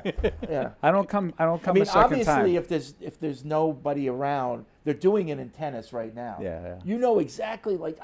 It's amazing. It's a sliver. You talk about the credit card, Yeah. thing. It's even less than that they're calling these balls in and out in tennis. So obviously, the technology works with just lasers. There's no chips in tennis balls. No. They're doing it without chips. It's a Yeah. laser. It's just a laser. That I think. I'm with Mike. Yeah. I'm intrigued about the technology and can they make it better? I don't think the simple lasers can work. So now you're talking about something talking to the chip and all that stuff, RFI, whatever it is. I know with Wi-Fi, one of the biggest things that impede Wi-Fi signals is water, and people are full of water. We're like 80% water. So when you have, 10 guys who, thousands of pounds of water, I would imagine that would interrupt any signal that's trying to talk marinara to the chip. sauce. Yeah. It's just there's so many calls that are controversial and a variety of, like I said, and can you just start checking little boxes off? Because I don't think making them, like I said, making them full time or having everything reviewable. I'll tell you what we should do. There's the company that does all this chip stuff is Zebra Technologies. Maybe we should get somebody on the phone from Zebra and just talk about it. Is this possible? Yeah, yeah. Maybe they're like, yeah, we've got the technology. We're just waiting for the league to, open the. And like I said, they've had a chip in the ball for a while. And I think some of the spring leagues have further explored how to utilize that technology. I mean, what if I don't know, I'm just spitballing here, but what if it's like the distance the ball traveled rather than trying to like get it to cross a virtual But remember, line it's just that tip of the nose that has to break that imaginary plane. So it has to be really precise. So, and I know a lot of people have talked about like that play with Josh Allen. Well, then you have to worry, when was his progress stopped? When did the knee go down? But like, you should be able to track that data, right? Yeah. Like, and say, here's the initial hit and here's the initial push forward. I think Kincaid is the one that actually pushed Allen, in my view, past the line to gain. You'd have that, like when it happened in the play, and then you could see there was other data that said it was moved back and forth. Not only so you have the chip, and like Paul said, you would be able to have that freeze frame of exactly when the video player's would tell down, you when the ball was crossing, when the player's ruled down, and where the ball is at time. But in order to make it work, you have to replace the little, plastic thing on the ground. Yeah. And you have to replace the sideline marking with a laser or something that is matching up to your freeze frame. Well, I'm picturing, and you all know the tennis view when they do the replay, and it's like can you imagine a virtual gridiron? And they clap. And the players are gone, and all you see is the ball. You see a plane going up across the field, and then as soon as you see that ball crack it, boom, first down. And it's sponsored. Yeah. It's sponsored. Yeah. More money. All right, we're going to take a break because my food's here. Mike brought a sandwich in. Yeah, so good for Mike. We'll be right back. Isn't it time to get exactly what you want? Welcome to Red Hot Deal Days from Verizon, where you get your pick of our best deals. Like My Plan, where you can pick the perks you want and save on every one. For limited time, bring your own phones to a Verizon store and you can get My Plan for our best price ever. Get exactly what you want in your phone plan and only pay for what you need. Bring your phones to your Verizon store today and get My Plan. These deals won't last. It's your Verizon. With FedEx One Rate, you can ship to your student for a simple, predictable flat rate. Send a box full of home-baked treats that say, "Your father and I miss you." Or send a box full of instant noodles that says, "Your father and I would like you to stop asking us for money." Either way, one rate fits all. FedEx One Rate. 2-day shipping, one flat rate. Starting at $14.50. Visit FedEx.com/OneRate for details. Exclusions apply.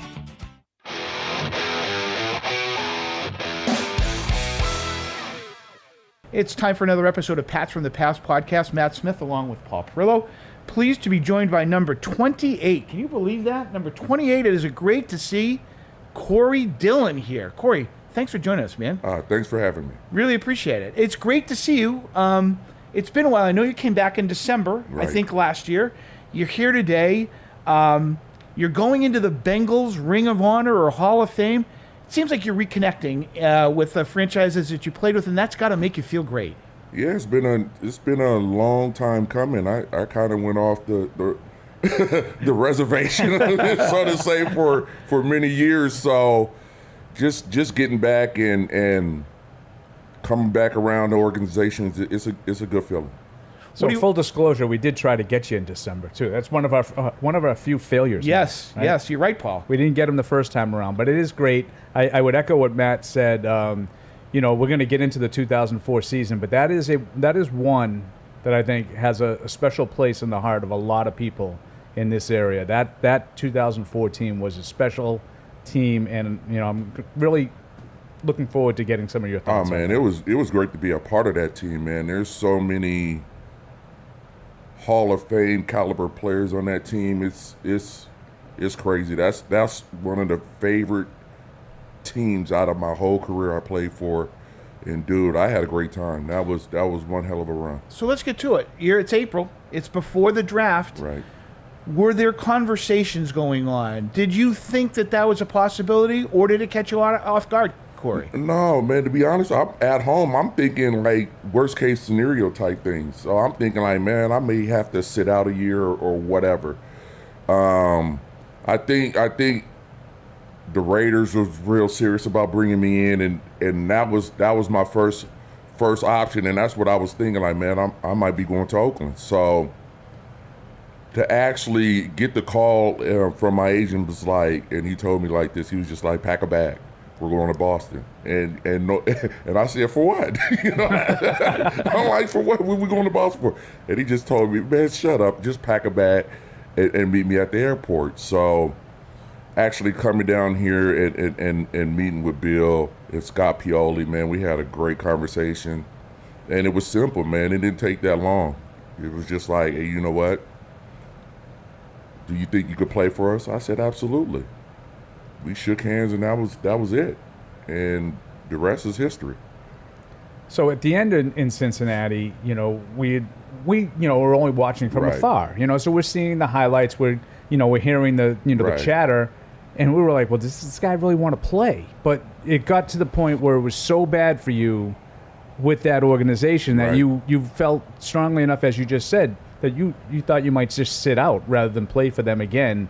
It must have felt like a rebirth to come here and play for the Patriots. Oh, dude, it was so refreshing, just coming from the situation I came in. We were at odds ends about just what transpired that whole year. So, you know what, I'm coming off an injury, and just some of the stuff that was going on during that year, I mean, just compounded the situation. So actually to get a fresh new start and actually come to an organization that winning is everything, I embraced that. That's what I wanted to do. Did you have any preconceived notions? I mean, it feels like it's almost like a get-out-of-jail-free card for you. Maybe you would have accepted to go any place. Posted bail. Yeah, okay. But here you're coming to the defending Super Bowl champions. You don't know anything about the organization other than they're the defending champs. What was your feeling coming in? Ah, man, that was a lot of anxiety, to be honest with you, because you don't know what to expect. They already got something in place and they're rolling, and then you got this notion of like what they really need me for. They just won the Super Bowl. You know what I mean? So I think some people think it's easy to be traded to a Super Bowl champion. Man, there's more pressure on you to make your mark and to contribute to that team. So I mean, I embraced that situation as well. I just wanted to come in and, do my part. And for the most part, man, my teammates were great. They accepted me. The organization accepted me. Bill let me do my thing, man. So it kind of worked out. So that's interesting that you had some anxiety coming into really interesting. Right. So what was, what you said that they really accepted you. What was the moment that you sort of felt accepted? Well, hey, some of these players already knew, right? So that kind of bridged the gap of getting comfortable. Meaning that you could play. Like in 2001, they had to face him. Like guys like Brewski, McGinnis. Yeah. So I mean, just breaking the ice and getting to know these guys, and I mean, just coming here during training camp and us joking around and getting familiar with each other, we kind of, everybody was just like, oh, okay. So some of the things I hear ain't what they are. You know what I mean? So, yeah, I mean, I'm pretty sure coming in, due to the fact that how I left Cincinnati, they were like, Can we trust him? Is he going to be able to fit in with us? Can he do, just things like that of that nature. And just coming in and they seeing my personality, like I'm just like them, I think kind of broke the ice, and we started gelling, and they let me do my thing. So there was an acclimation period, maybe. And now, great moments in history. Here's what I would like you to adopt on Unfiltered and every other thing that you do in here, God knows what, during the week. Take a little more Zen approach, and you're in the moment. Whatever you're doing, you do that. No, we have okay? to eat. It's fuel. How about 11 minutes? Is that egregious? Is 11 minutes in a the long whole time? day? You see, here's the thing. His workday is 4 hours. Our workday is 10 hours. Yeah. That's what he doesn't understand. Now, That's what he doesn't understand. In Hardy's defense, he works more than 4 hours. Does that include when I'm here doing the revs, where I'm doing my satellite I'm talking radio about show on a single every day. On a single day. On a single we are day, not I here work- to do the podcast / radio show. Okay. We're here to do other things. We throw that in for our fans. And our fans understand that we need to eat. Right.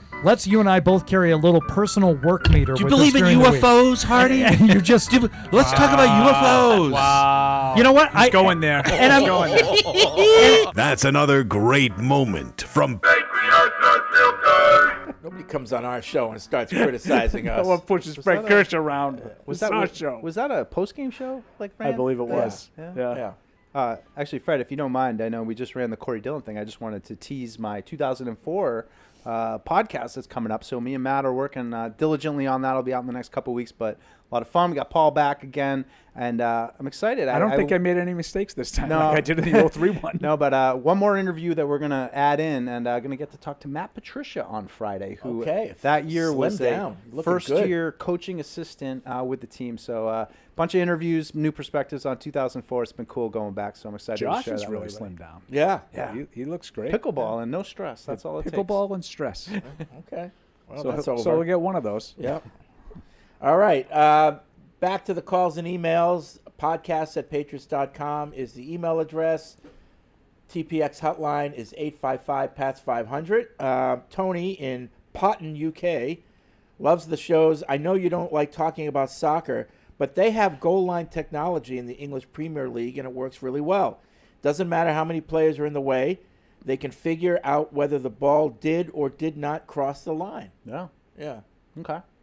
Yeah, I'm not positive, but isn't it like overhead? It's overhead, and so you don't have a million guys standing over the ball at the line. You know what I mean? Right. Because And they'd be that's- offside. Yeah, and I think there's got to be a way. But I there's think gotta- that yeah. the email is right. I think there's got to be a way. I'm not poo-pooing it. I'm just saying I'm not there's a either. difference with what they're doing in soccer and what needs to be done with football. There's not generally piles of humanity in the goal But when what they're I checking what I to think see we if the should ball do went is in. we should get somebody from Zebra Technologies on the line and talk about it. Yeah.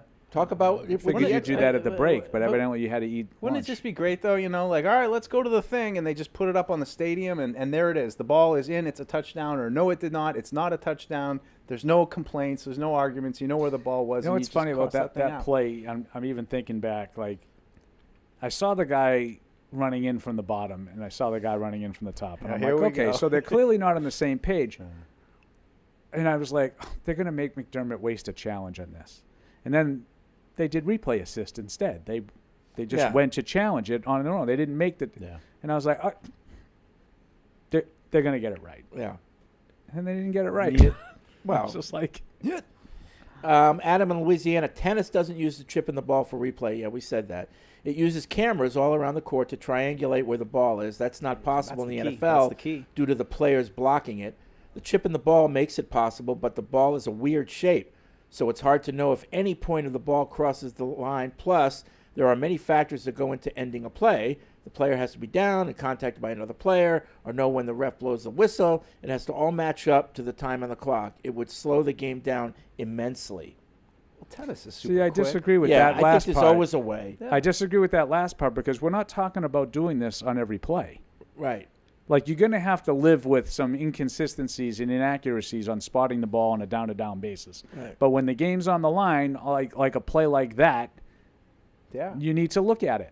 Yeah. I wonder how Hardy would feel about it. I know he has such a thing about like the goal line goes around the world, and it's like all his problems with breaking the goal line. So and stuff. here's another one with the chip, right? Does the chip just get recorded no matter like where it's situated in the ball? I mean, Well, I the feel chip like would it's have like to be at the tip of the stationary nose, inside on the ball. each side of the ball, So you'd and have at the two belly, chips. and at the belly. So now 3 chips. Yeah. But couldn't you just have a chip that you're programmed to know the shape of the ball? So if the chip is here, it knows where the dimensions of the ball are from that one chip. Like it's always going to be in the same spot. It's not bouncing around inside the thing. It's stationary in the middle, and it knows it goes 6 inches out this way, 6 inches back if this it's way. seeing the chip here, then that means the other part of the ball has to be here. Yeah. Right. Okay. I could talk to Zebra. write that script. We'll talk to Zebra Technologies about that. Yeah. That's probably the bottom line. Is Yeah. we need someone that actually knows what they're talking about. Just to get do like this. some secretary doesn't know what they're doing. Rosemary writes in from Brazil. It's on everyone's lips that the team that plays in Brazil is going to the Super Bowl. So, Mr. Kraft, do your thing.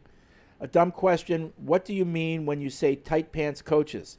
Because the literary translation in my head gets me every time. Be young offensive hot shots that And a lot of them just happen to be sort of good-looking guys that are in great shape. So we and they wear these tight pants. We've kind of we've kind of morphed that into these tight pants guys. Look at McDaniel, who is the head coach of Miami. He's a tight pants guy. pants He all the actually wears almost like capri pants. Oh, He yeah. rolls them up. I wouldn't put him and qualify him as a good-looking guy. Though. No. he's a weird-looking. But he's one of the tight pants guys. Yes, he's definitely one of the tight pants but guys. Sean McVay's probably the grandfather. Yeah. of The Brazil one, didn't they make a? Is that Miami playing in Brazil? I don't think they've announced Brazil yet. Yeah, I thought they did. I No. thought they announced the home team for 2 of the games. Sure, was it Madrid? No, I'm not sure. Yeah. I think it might. I thought I Madrid. think they announced Spain. I thought Madrid was still open. I was kind of hoping for that one. Never Yeah, mind. no, I think they announced one of the teams in Spain. Is PU big in Spain? Can anyone have from there's a Spain way. out there? Oh yeah.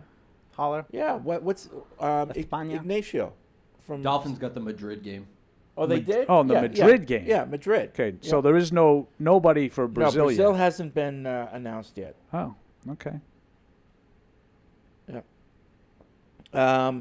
Curtis in St. Louis writes in, a few quick questions. Paul, correct me if I'm wrong. Earlier in the season, I believe you said you felt May had a higher ceiling than Jaden Daniels long term. I did. Wondering if you That is still feel accurate. the same. I still do. Do you still feel the same? Higher ceiling for Drake May? That's tough. Jaden Daniels keeps doing it. He That's keeps tough. elevating. He's Especially absolutely after that right. playoff I win. did say that. For now, I'm going to err on the side. This has been my Homer show. I'm going to stick with my Homerific view and say yes. But I'm not going to lie.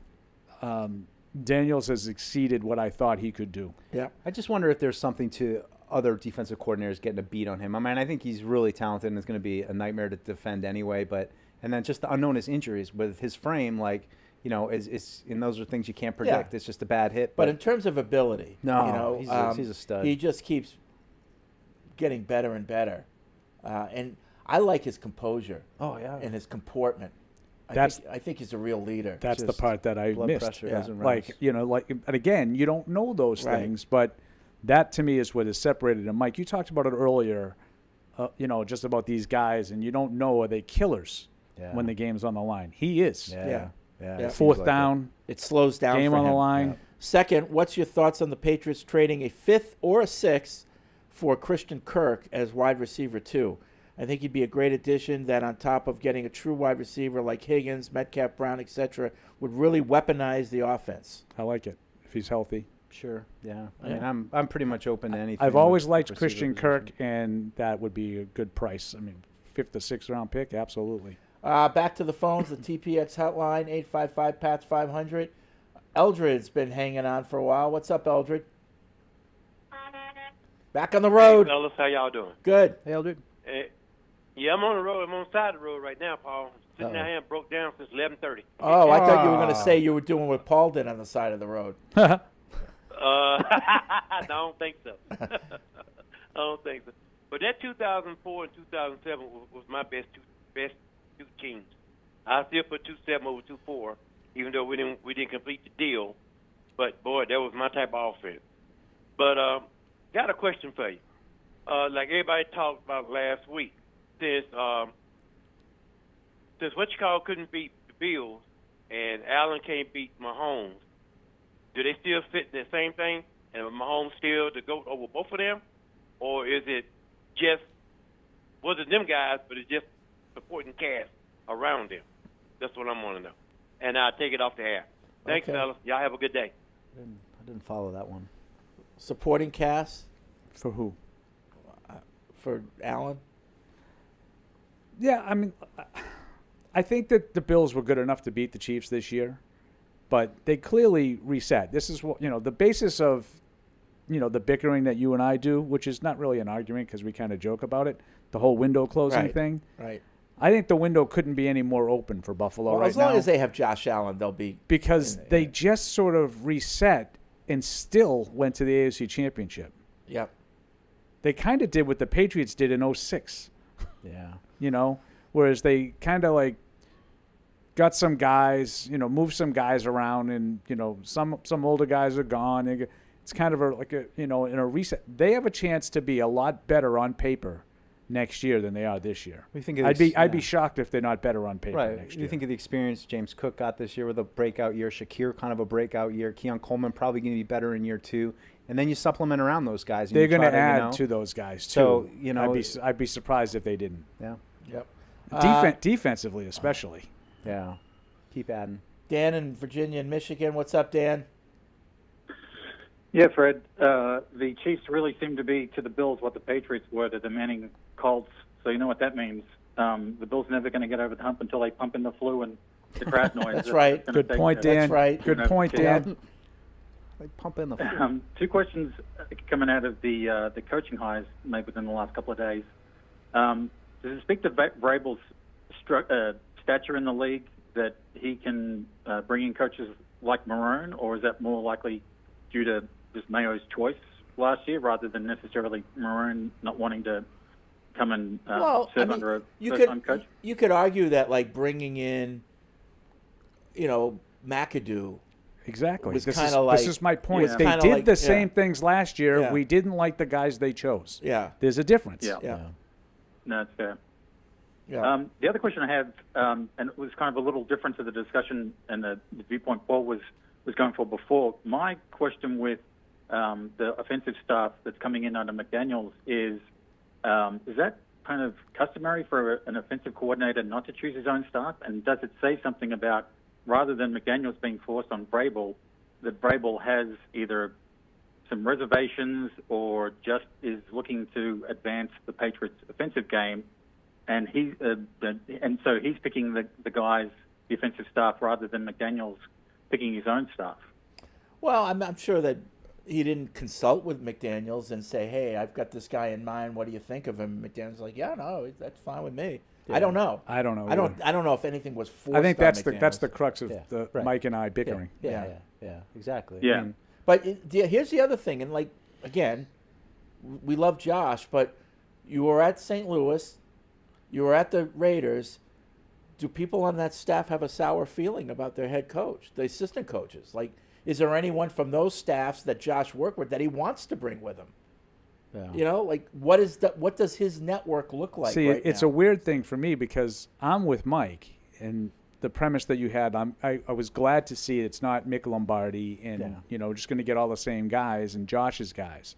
There are different voices. I think that's a good thing. Yeah, for sure. Now the flip side of that is, thanks, Dan.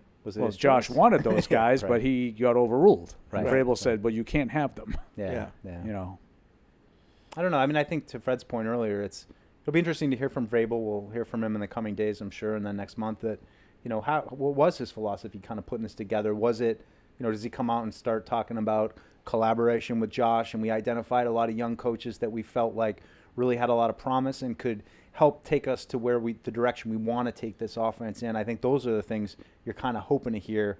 Not, I mean, you probably wouldn't hear the opposite of it. You just wouldn't hear anything. But that's the hope. That's the hope. Travis in West Virginia, are you any closer to agreeing with me that Josh Allen ain't all that? My stance is that he can't win games with his brain, only brawn. No, I'm as convinced as ever. He's as great. That was as great a performance as you can get. And he pulled out of the Pro Bowl too because of a wrist injury, so we don't even know how much that was affecting him. Dragged this a year team as to well. the AFC Championship game and down to the last possession. Like, you just hate him, which is okay. Sports hate is perfectly reasonable. Yep. I hate a lot of guys for no reason. Sam and Charlotte, I push back. Mike. What? Sam and Charlotte says, I push back that Josh was an ownership decision because I don't know who would be a better candidate. Give me a better candidate, and I'll consider your argument, Paul. I would have taken Dave Ragone, Nick Cayley. I don't know. Everybody's been telling me how great this Thomas Brown hire was. Yeah. That's all I've been reading the last 3 or 4 days. Right. Someone this morning called it a Super Bowl caliber staff. Wow. Who's that someone? Andrew Callahan. Wow. On one of my shows. Well, he knows ball. Now, I think that they were kind of goading him into saying it, which is why I'm, got that smirk on my face as I'm saying it on him. I don't think he necessarily meant it, but he kind pounding the of, table. he was a good sport about it. He kind of went with it, but he did say they have the makings for one of the best staffs in the league, which I'm not really sure what you're basing that on. Adam in Louisiana, Mike is wrong. He claims McDaniels is a QB developer, but then dismisses Sam Bradford immediately. Bradford was the first overall pick. If he couldn't get something out of him, he's not this great QB guru that everyone says he is. Josh has never developed a great quarterback. Brady was already Brady before him. I'm not going to do it again. I'll defend Mike a little bit, just a little bit. Well, I think when Paul Hoff's the other side. That's kind of more of how I feel, obviously. But I'm going to play devil's advocate and defend you a little bit. Like, if he had a track record of strong development of quarterbacks and Sam Bradford didn't work, couldn't that be Sam Bradford's fault? No. Yep. Like he was the number 1 overall pick, but he never turned into that. No. He was average at best. That's right. Now, I think that what worries me more about Josh is, like, he went to Denver, couldn't work with Jay Cutler. He went to the Raiders, really couldn't work with Derek Carr. Like, is it a you problem or is it a them problem? Right. I think that's a valid pushback on that regard. But I'm not here to claim that Josh is this great quarterback developer. That wasn't my argument. No, I know. just think I know it wasn't. I'm responding to the email.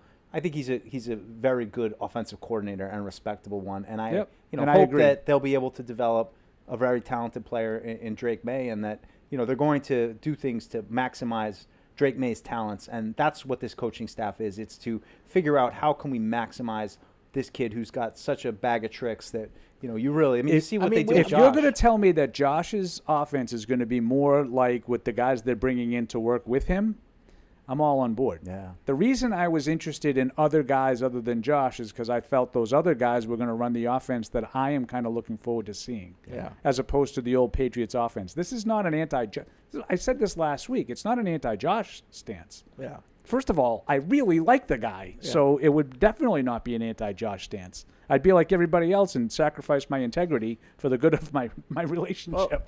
But I wanted to see what it might look like with a Sean McVay, Kyle Shanahan type approach. We all know that Brady's intelligence, his football IQ, was second to none. Yet, it seems from what Brady has said and what's been reported that Josh was able to communicate with him on his level. So I think Josh, if it was just Brady and Josh was just a bystander and really didn't contribute to those offenses, it would have been known. And I don't think Brady would have tolerated that. Yeah. I think, I think he knows. I think he knows ball. But I don't think anybody's doubting whether or not he knows ball. Yeah.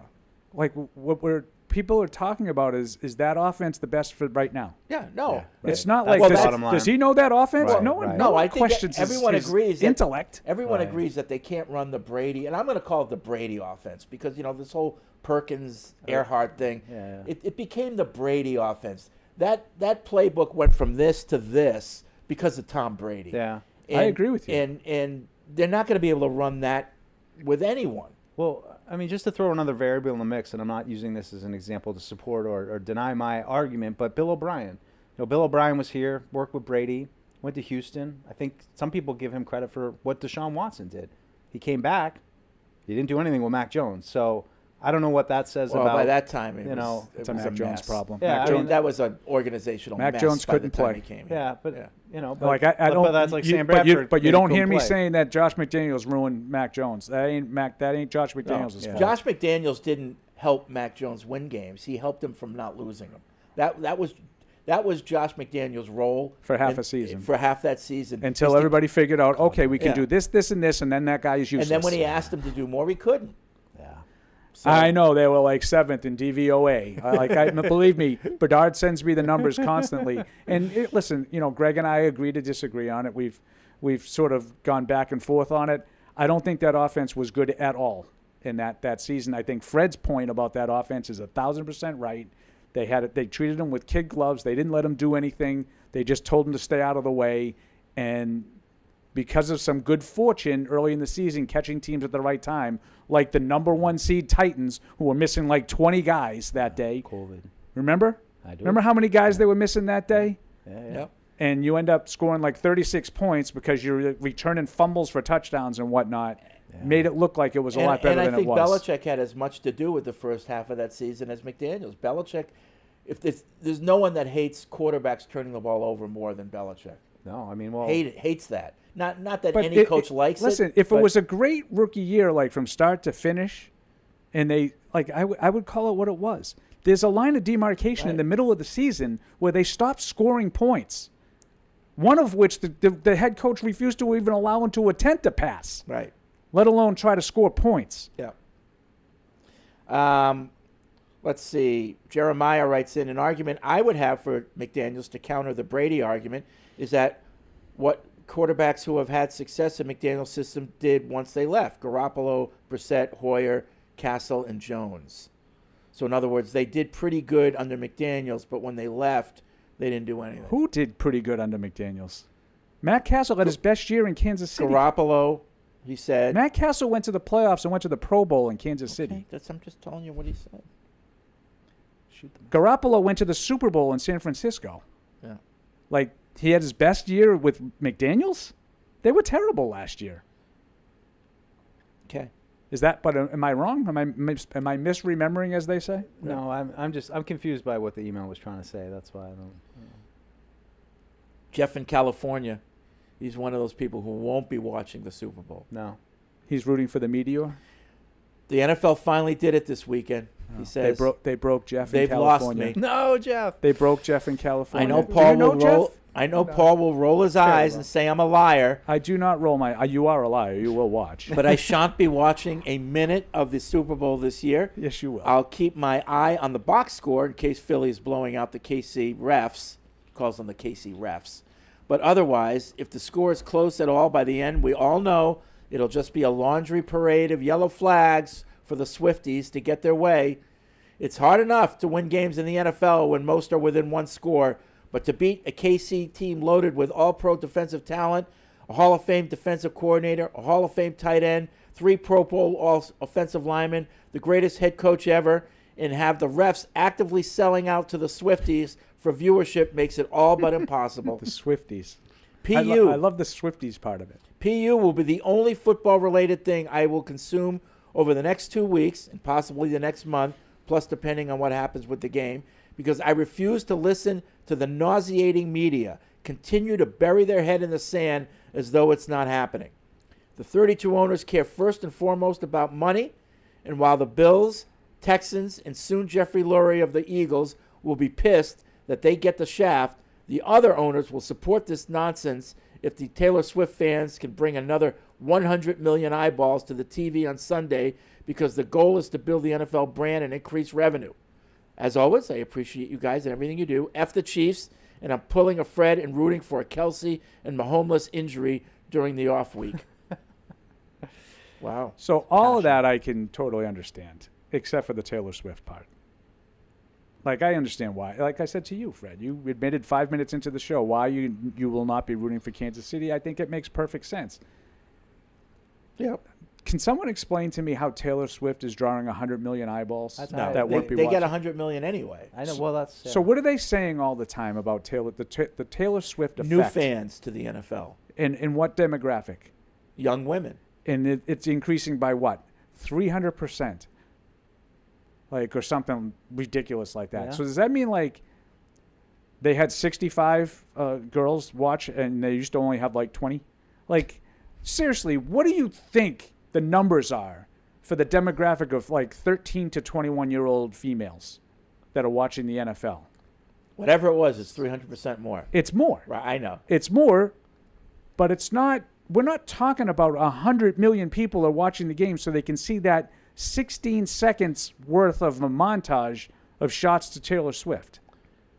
Am I wrong about that? No, I feel like, the am I same miss way. like, do I misunderstand? No, I need someone the to data? show me the numbers that all the Chiefs games do crazy numbers and the other games are just kind of meh. I mean, I thought the numbers were kind of down, at least for the divisional round. I don't know. They were. What the conference numbers were, but They were, and like know. Ashok said that to us. Yeah. Like the playoff ratings have been down. Yeah. Ashok is one of our directors of content here for the Patriots. These numbers, like if it was all about Taylor Swift, right, it'd be concrete. Like the Chiefs would have this number and everybody else would get this. Right. Like, I have no doubt that there is more interest for young females because of her. I mean, she is probably the most powerful entity right now in the world, right? I mean, I don't think that's much of a stretch. No, but to tell me that it's and is it sustainable? It's I mean, even if the impacting NFL really was doing bottom that, line. what are they chasing? I mean, are you just only But- like they break up and then But think that's about it? how short-sighted it would be. And of course, I don't believe this, but let's just say they were rigging it for the Chiefs. Yeah. Okay, so what happens when Kelsey and Taylor Swift leave? Now you've alienated fans like us, Right. who are pissed off at the league. Right. You're Which, killing by your the way, yeah. it's, I heard my buddy Jim Murray on my show yesterday. He has this whole thing. Like, he's one of these guys. He's Oh, yeah. beyond, Oh, he he's thinks beyond everything's upset. rigged. The world is rigged. So he has the whole thing. You know how this is going to end. The Chiefs are going to win the game. Travis Kelce's going to propose to Taylor Swift after the game, and bro, I'm out. He's going to retire. So now what do you do if you're the NFL? Right. Well, right. Now you've lost that 300% bump. Right. I got Which Well, to now me, you have to rig his life and say you can't Right. leave yet. Well, I got a better one. What if he cheats on her and gets caught and it's a huge falling out, and then all of a sudden all the Swifties Right. not aren't just pissed he retired, they're like They're actively anti-NFL, angry right. at the NFL, Football at boycott Kelsey. the NFL because those mean, nasty football players did this to Right. Taylor Swift. And I didn't mean it. Meanwhile, Don't come at every me, guy that Swiftie she's ever fans, gone out please. with did it to her, but that's beside the point. Well, I think she did it to every guy. Well, she went whatever. out with. But that, There's a lot of songs She has about a lot it. of songs about that. She does. Yeah. You know what? I'm here for that. I know. I Well, love- she's I flat love out that. said that she was the problem. It's her. Hi. Yeah. Hi, Yeah. it's me. Camille in Georgia says Mike. I like Taylor Swift. I I guess like I'm her in the too. minority. Girl It can doesn't write a bother song. me I at like- she all. catchy tunes, man. No, I mean, forget the catchy tune part. Yeah. Like, it does Like, not just like bother her. me at all that I they respect, show her I respect in the Taylor booth. Swift the way I respect the Chiefs. Yeah. But why does it bother you that they show her in the booth? It doesn't. Oh, it doesn't. Doesn't I mean, at all. I'd pick it I over don't Mahomes' care. wife. I'm glad. I'm happy to see Taylor Swift. I'm glad that Mahomes' wife has been pushed out of the spotlight. Yeah, that's kind of nice. You know? That's a. I don't think that's- she's there. Her. Yeah. That's been She's a got good subproduct of all of this. Is that she's been Yeah, pushed she's got aside. 3 kids. She's a mom now. She's Yeah, doing fine. that's good. Keep her Golden away. Ray. Camille in Georgia has 3 points. One, he says Mike Reese is posting that Brian Belichick will be moving on from the Patriots. Oh, I did What not do you see guys that. think about that? And No. who will replace him? I didn't see that I either. didn't I didn't that see either. it. No. So they'll need a so safeties coach. That's new. Yeah. Yeah. Well, Mike had a whole breakdown of potential position coaches for those guys that we didn't know where they fit. Maybe one of those guys is a safety Yeah, coach. it's possible. Maybe you just have a defensive backs coach Has, like has everybody else. Belichick visited TJ yet? Has he taken a picture Oh, in yeah. your living room Right. yet? No, Penn State. Penn State. Has? Penn State. He was on a visit to Penn State 2 years ago. Okay. Actually, they came and saw him. All right. He went on a visit there. Okay. No, I was thinking It's Belichick would violations. come to your house. Yeah, no, Bill hasn't been by. I told you that story though. Like, I wanted to, like, if we were going on the tours now, I would. Yeah. Can you tell Paul Perillo's here? Yeah. See what he says. Bill's busy. Also, what do you guys think of the Doug Kyde report of Mike Vrabel and Terrell Williams running the same defense they ran in Tennessee? Yeah, talked a little bit about that on the front, and Evan too. Evan had a really good film breakdown on it. It's interesting. I mean, it just makes you wonder if the whole big 2 gappers up front. It really changes how I'm approaching the offseason of the kind of players you're considering. You can now, and I think that this might feed into Christian Barmore better. I think he might That's be a my better version fit. of the offense. Yeah. That's my version Play of the fast, offense. go get him. Like, I don't want to play the the two gap, 260-pound inside linebackers taking on guards, and we got to stop the run. I don't want to play that way anymore, and that's the version of my offense. Yeah, and that's the big question for me is Jawan Bentley and Jelani Tavai as big off-the-ball linebackers. Do they fit anymore? Is it time to really make the move to the guys that people have been pounding the table for every draft, the Devin Lloyds of the world? You get those mobile inside sideline to sideline linebackers. I got to think it's hard to get rid of Jawan Bentley. I think he's a leader, and I think he can kind of fit anyway. But the truth is, he's about 20 to 30 pounds too heavy for what they usually had playing. Well, and the other problem is they had no depth at all at that position last year. Oh yeah, and they still don't. And they were cobbling it together. And even kind of adjusting. I keep my little nerd depth chart on my sheet that I do, and even just adjusting it, it's like, all right, I guess I can talk myself into Keon White playing strong side defensive end. I guess. I don't think he's great or proven at it, but I don't know who's playing the weak side. You need a guy who can get around the corner on that weak side. That guy doesn't exist on the roster right now. That's why Abdul Carter would be so appealing. Is he could step in and do. Some and people do that have him kind of going stuff. number one right now. I did kiss him goodbye. He's not coming here. Mike had an epiphany. I poor did. Mike. I know. I'm not going to allow myself to get invested. Final on question: what coaches do you think are getting in the Hall of Fame? I have Bill Belichick, Mike Tomlin, Andy Reid, John Harbaugh, Pete Carroll, and Sean Payton. The only one I would say I'm on the fence about is Payton. Yeah, me I too. think all those other guys I think are locks. No question. Me too. Locks. Yep. Locks. Yeah. I don't know. Tomlin, should he be a lock? Yeah, probably. Yeah. We've lowered the bar. 2 titles not enough? No. Okay. I don't even really think Pete Carroll should be a lock. Okay. That's interesting. I think I Andy hear you Reid out. and Bill Belichick are locks. Yeah. The other ones are up for debate. Okay. I hear you out. I hear you out on that one. Sure. Yeah. I'm okay. You know me. I'm a small hall guy. Me too. Small. I love it. Small hall. Small hall, Paul. Small hall. Ken in New Jersey. As long as I'm in it.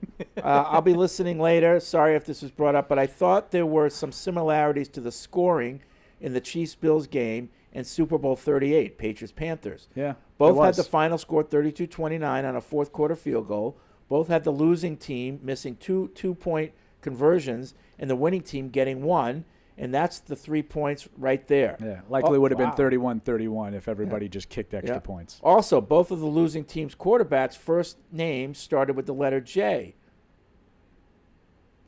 Wow. That has to do with Jake anything. But Gyllenhaal. the comparisons to that game I've seen. Interesting. I didn't see any of that. That's Yeah, because cool. if the Bills just kicked the first one and made it 21-17, then when they scored after that, it's 24-21. You're not going for 2 then. You're making it 3. So now it's 24-21. The Chiefs score. They're not going for 2 to make it 29. It's 28-24. And when the Bills scored, it's 31-28. The Chiefs kick a field goal at the end to tie the game instead of putting them ahead. Yep. He's right. Yep. The email is absolutely right. It's very similar to the Carolina game where they went for 2, didn't get it. Then you have to go for 2 the next time because you're only up 1. You're trying to make it 3. The Patriots at the same time had to go for 2 to try to make it a 3-point game.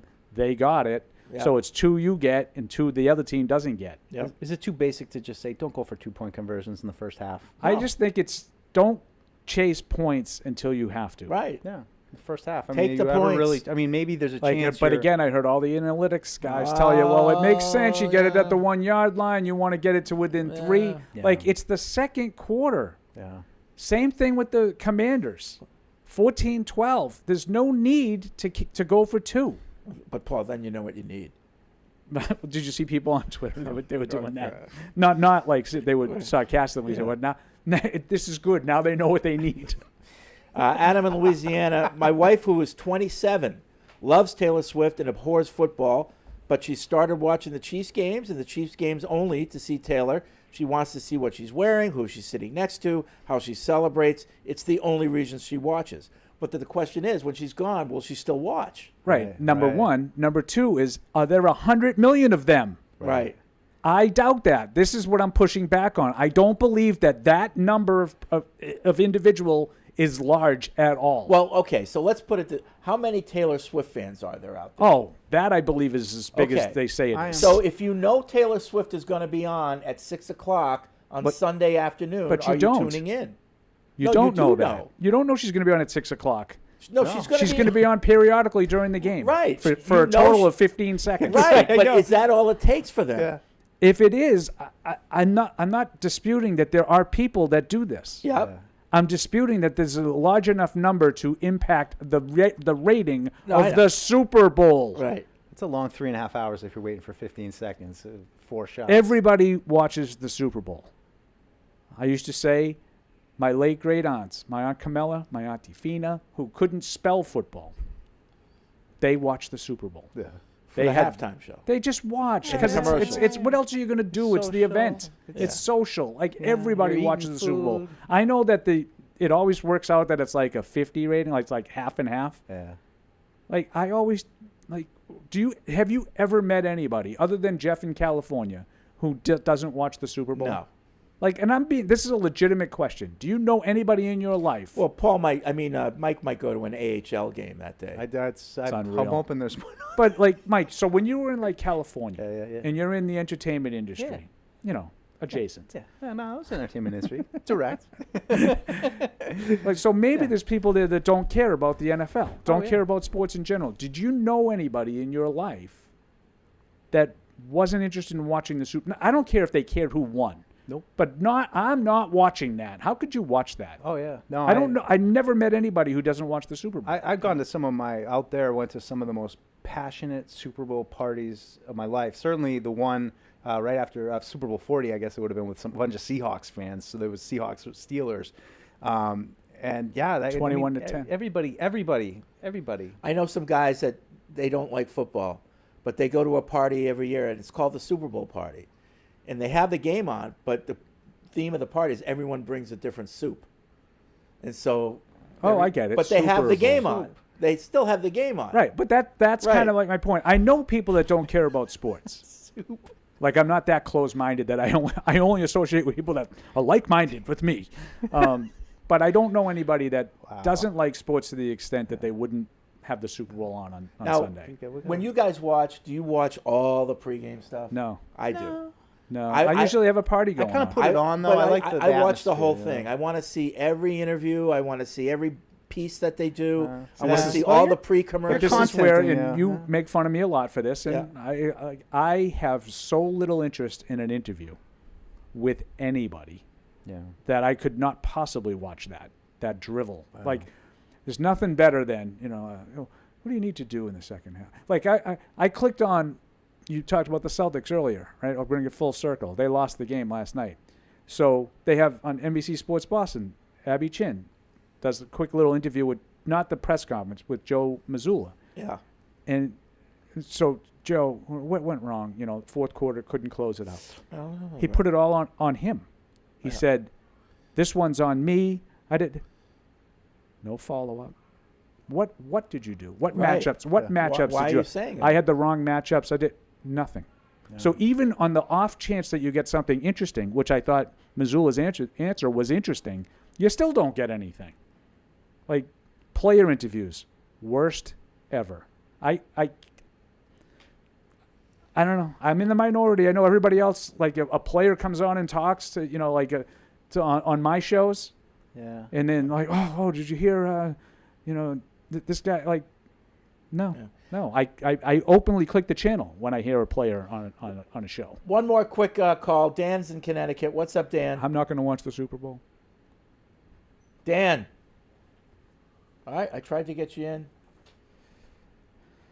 I just got, this is breaking news. Drake May is a Pro Bowler, just announced. So now, how do you take that, Mike? I had heard this was a possibility earlier today. Oh, really? I didn't know it was happening. I heard it was a possibility. Do you at all have any Vietnam flashback to the last seventh alternate that was named do the gritty? for the No, Patriots? no, No, I- I don't think Drake May is cool. That he won't do anything stupid. I mean, the only way I look at it is I think it's a good opportunity for him. I'm not No, going to I go mean, around like- puffing my chest out. Well, we like, don't know if he's we're going to a Pro go. Bowler. Right? Yeah. He's been announced. Well, but he no, doesn't have to go, right? My guess is that he's going because everybody else said no. Yeah. but That's good That experience. was just like, but my question was, it's the comp to Mac Jones. Yeah. Like the assistant regional manager. Yeah. Well, anyway. So Good now for Drake May. I have to see. So now you have to watch next week. Now Fred. I might have to send somebody down there. If he's going to be there, we got to cover it. Oh. so late. This is late though. I thought it was already all set. Right? Drake is going, according to Ashok. Okay. All So right. now we got to. All right. Well, that's going to be it for this edition You don't have of to. Patriots Unfiltered. We'll be back on Thursday with more talk. We'll get some info from the Senior Bowl from Evan Lazar. Yes. And, maybe Should be we'll- good stuff coming. from Yep. there. So we'll talk to you then. Thank you for downloading this podcast. Subscribe on Apple, Google Play, and everywhere else you listen. Like the show? Please rate and review us. Listener comments and ratings help keep us high in the podcast rankings so new listeners can find us. Be sure to check Patriots.com for more news and more podcasts. The world's original